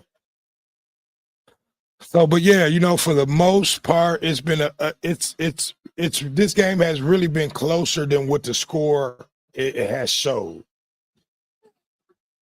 He just woke up too, just now. So you right on time.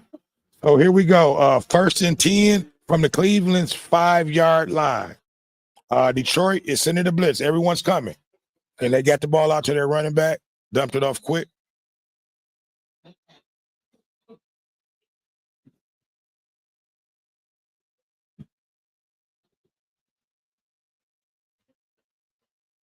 So what restaurants? Hold on, I'm gonna pause this.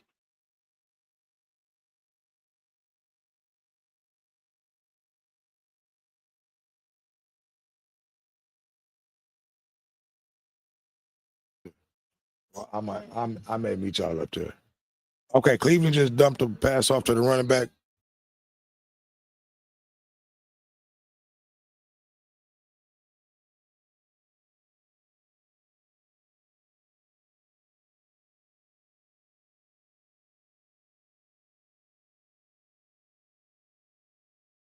Yeah, well, look, hey, you guys, give me 1 second. I'm getting ready to walk Mama Me out the door. Wait till the next time out. Yeah, so the next time out, I'm going to walk my daughter out to the car, and give me a second. So you have 2nd and 6, and wow, he's running hard. They picked up the first down. So you have 2nd and 6. It looked like Joseph may be hurt on that play.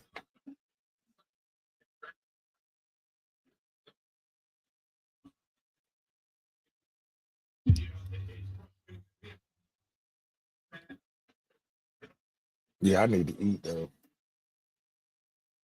Okay, so here we go. 1st and 10. 7:25 left in the fourth quarter.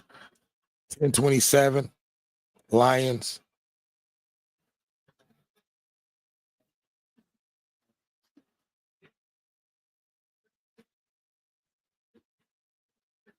All right, Flacco.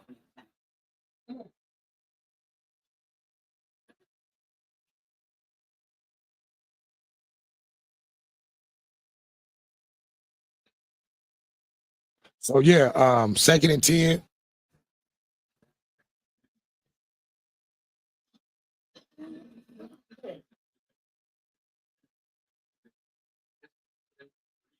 Well, look, you guys give me a second. I was trying to wait on the next commercial to come up. Well, yeah, I'll wait for the next commercial to come up because I'm going to walk Mama Mia out, see her out to her car.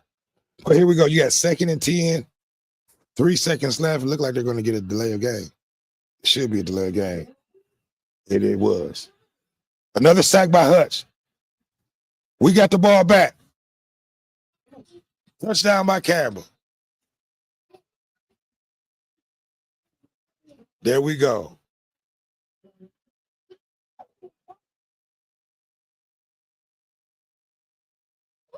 Okay, so we don't know what's going on.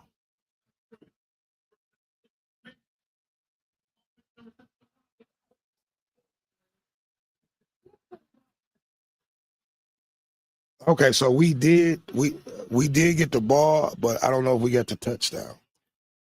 So here we go. It looked like Aiden Hutchinson got another sack and forced fumble. So let me see. Yeah.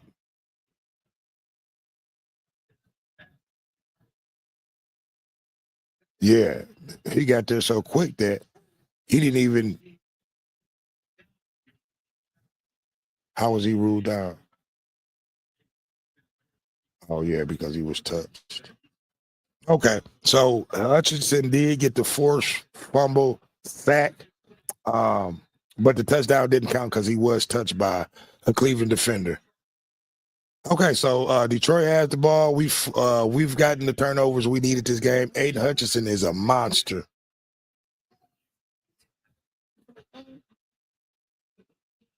Here's Gibbs up the middle. Listen, they've been keying in on Gibbs. I would like to see his attempts.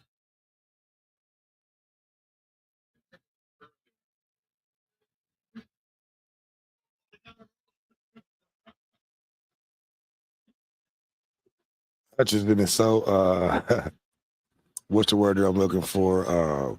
He has a lot of character in him, I should say. But here we go. Lions 2nd and 12 from our 35-yard line. Okay, completed to St. Brown.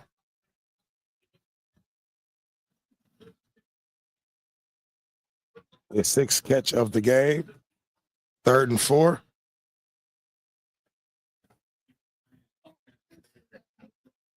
And I'll be honest, our offense has not looked really good today. And that all has to do with the defense of Cleveland. Cleveland has a really good offense. Listen, I would be scared to play these guys if they had a really good quarterback. Real talk. Here we go. 3rd and 4. Up the middle to Gibbs, which he picked it up. First down for the Lions. Gibbs up the middle.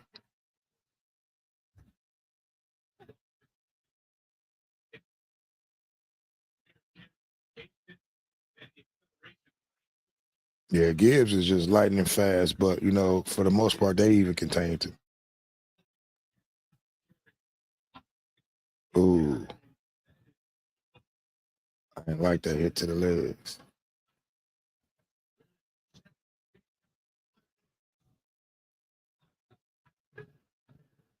Okay, I can't wait to see Gibbs because they concentrated a lot on Gibbs again up the middle. Maybe for 4.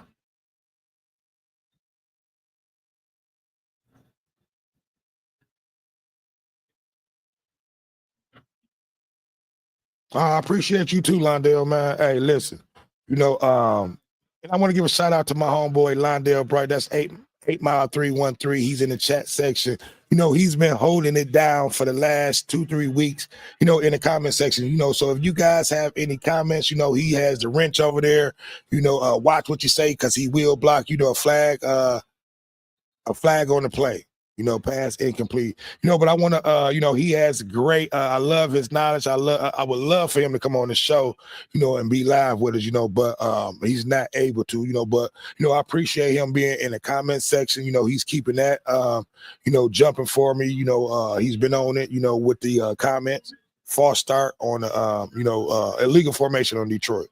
But I want to, like I said, I want to thank him for him keeping the chat and the comments going on over in there. I love his knowledge to the game. He has more knowledge than I do, or just about, to this game. Great player. Like I said, great knowledge, in certain positions, especially that quarterback position, because he played high school and little league quarterback. So really good, really good dude overall. Long time childhood friend, to now. Here we go, Jared Goff. The fuck, right through Sam Laporta's hand. But yeah, man, I want to thank everybody who came, who chimed in, who gave me a view, who watched the show. And like I said, back to what I was saying earlier, I want to thank everyone who's helped me along this way. The show has definitely come, a long way since I started 2 years ago, and I'm definitely, trying to add more stuff. I just need to find someone who's good at helping me edit. That's one of the things that I need to add, that I'm lacking in right now. But I will, learn how to do it. I'm learning. Okay, another play to St. Brown for the touchdown. Okay, there we go. Man, let's get it. So pretty much the game has been over with, but that'll put the game away. This will pad the stats. And we still have a chance at, getting more players, to pad that stats. I want to see Gibbs break one, before the game is over with, get him going. We had Montgomery going last week. They tried to get Gibbs going. We got St. Brown going this week, so that's a good thing. And I want to see J-Mo get going too, because he dropped a lot of passes this game, and I don't like that. For him to be our, our number one, which our number one is St. Brown, but we always have J-Mo out there, as the number one, and he needs not to be dropping a lot of passes like that. Give me your opinion on that, Londale. What do you think J-Mo game was today? He dropped a lot of passes, for him to be our number one wide receiver, and that's something we got to correct going forward. Yeah, but this is something I love doing, man. I love talking about sports, overall. I love just talking about current events, that we talk about here over on the What Up Doe show. It's a lot of things that I do talk about, that series that I try to enlighten, our people on, about what goes on around around the country, around the world. So I try to bring you guys those type of news, facts. I know a lot of things may be I know we may hear a lot of negative things that, I put out, but those are the things that, I'm just trying to keep up with current events, and I try to put up positive things too, and we'll do that, a lot more too, I'll try to even things out, but I try to just keep up with what's going on in the news, and current events. And, and I'm just going to be honest, most people like hearing, negative stuff. And I get more reactions out of the negative stuff than I do, with the positive things. But here, over here, I like to be able to show positive things too, because that's what it's about. It's not just all about showing negative stuff and things like that, but like I said, I have my own topics that we talk about that's positive, and some that are just trying to enlighten our people on certain things that I think that we need to improve in as a whole. So and that's my goal, is just trying to enlighten our people on certain things that we need to correct, to make ourselves a better group, a better person, and a better people, I should say. And to be able to set a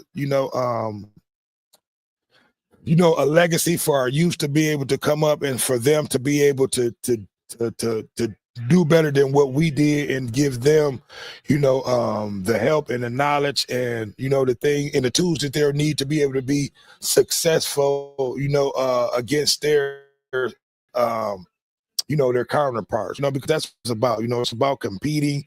Look at Shedeur Sanders over there.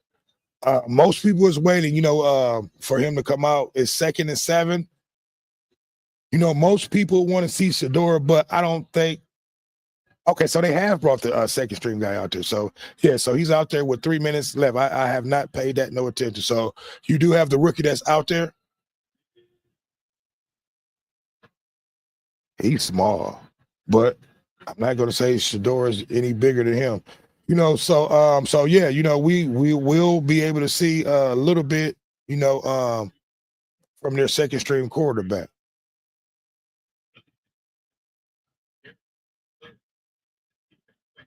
But I want to say, look, Myles Garrett and that defense, they need to hang their heads high. Even though they'll come out of this game with a loss, we still put up 34 points.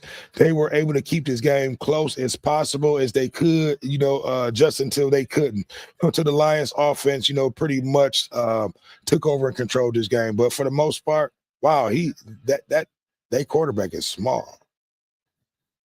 He almost looks smaller than St. Brown. Gabriel.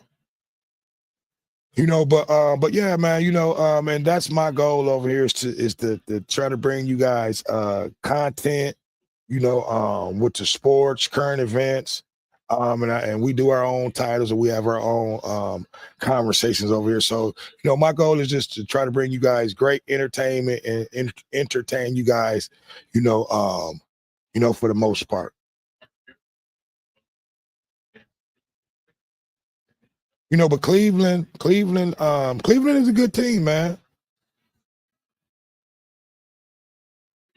And we will get the ball back to be able to pad some stats, but I don't know if the starters are going to come back out.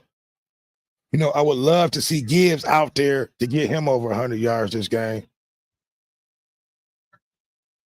Okay, so our starters are out.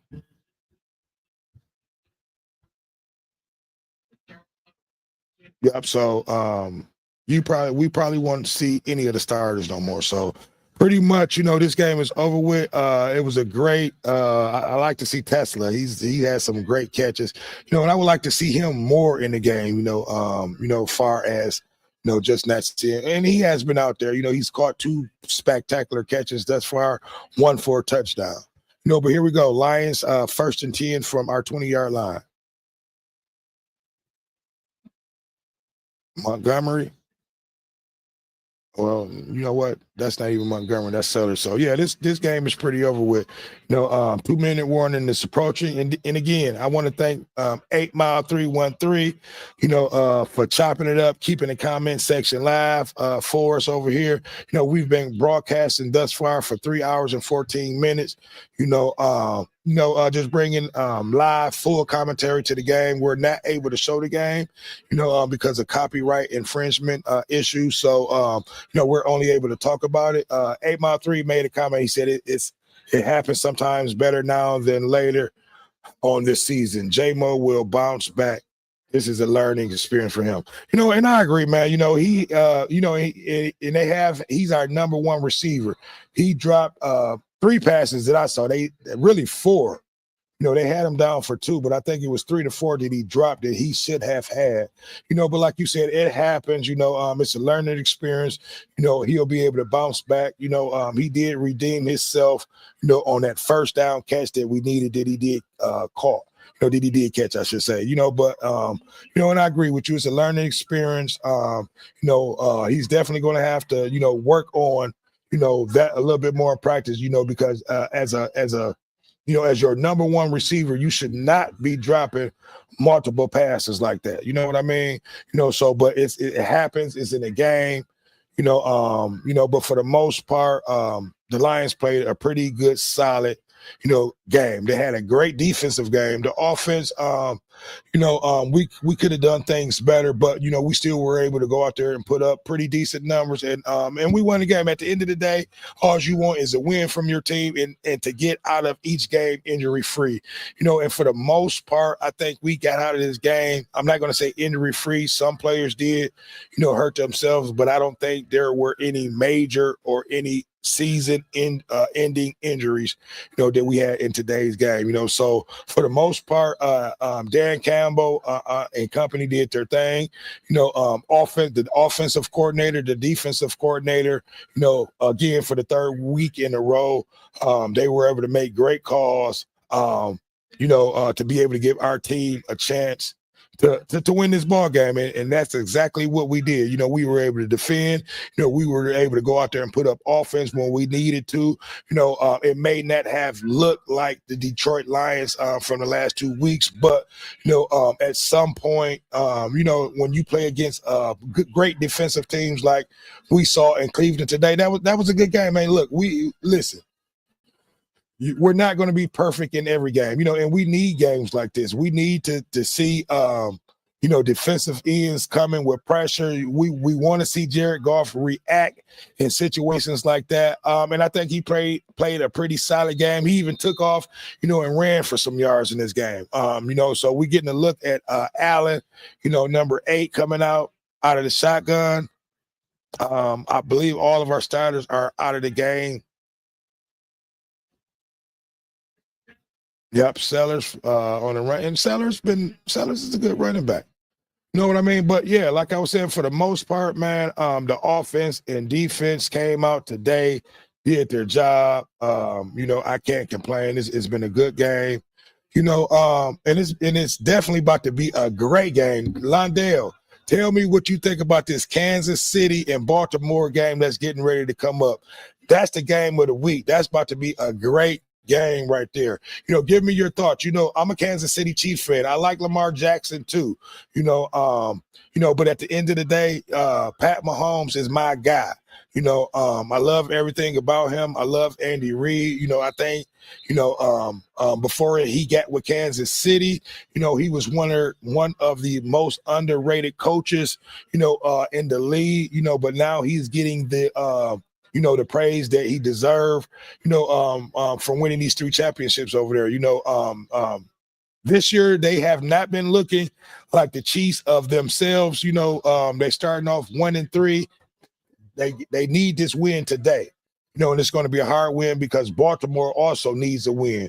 We have 42 seconds. We are in the victory formation. I believe this we have one more need and that will end the game. If not, I think we need. Okay, yeah, that's the ball game. So that's the end of the game. This was a good game from all players. It looked like Robinson is not Robinson, but like I said, we got out of this game injury free. St. Brown had 2 touchdowns. Great game. Goff played a great game. Besides that one pick that he threw out there, I have no complaints from neither facets of the game. Special teams did their thing, offense did their thing, and even the defense had a spectacular game. Hutch is looking good. He's getting better from every game. And I don't have anything else to add. I want to thank 8 Mile 313, for like I said, keeping us entertained in the comments section over there. I want to thank BJ3. I want to thank Real Talk with Big Dave for coming over, giving us their commentary and their expertise on the game. And it's been another one. It's your boy Dame D, and I am out. Make sure that you guys like, comment, and subscribe. Make sure that you share the show, letting everybody know that, your boy is over here working hard, putting out great tips. So I'm going to go ahead and end this show. It's been another one. It's your boy, Dame D, and I am out. Oh, and I forgot. Tonight, we're going to be doing the show, I believe at 8 o'clock. I forgot all about that, but we're going to be doing a live panel. And I think I did a promo on that. So I'll see you guys again. So it's been another one. It's your boy, Dame D, and I am out. Peace.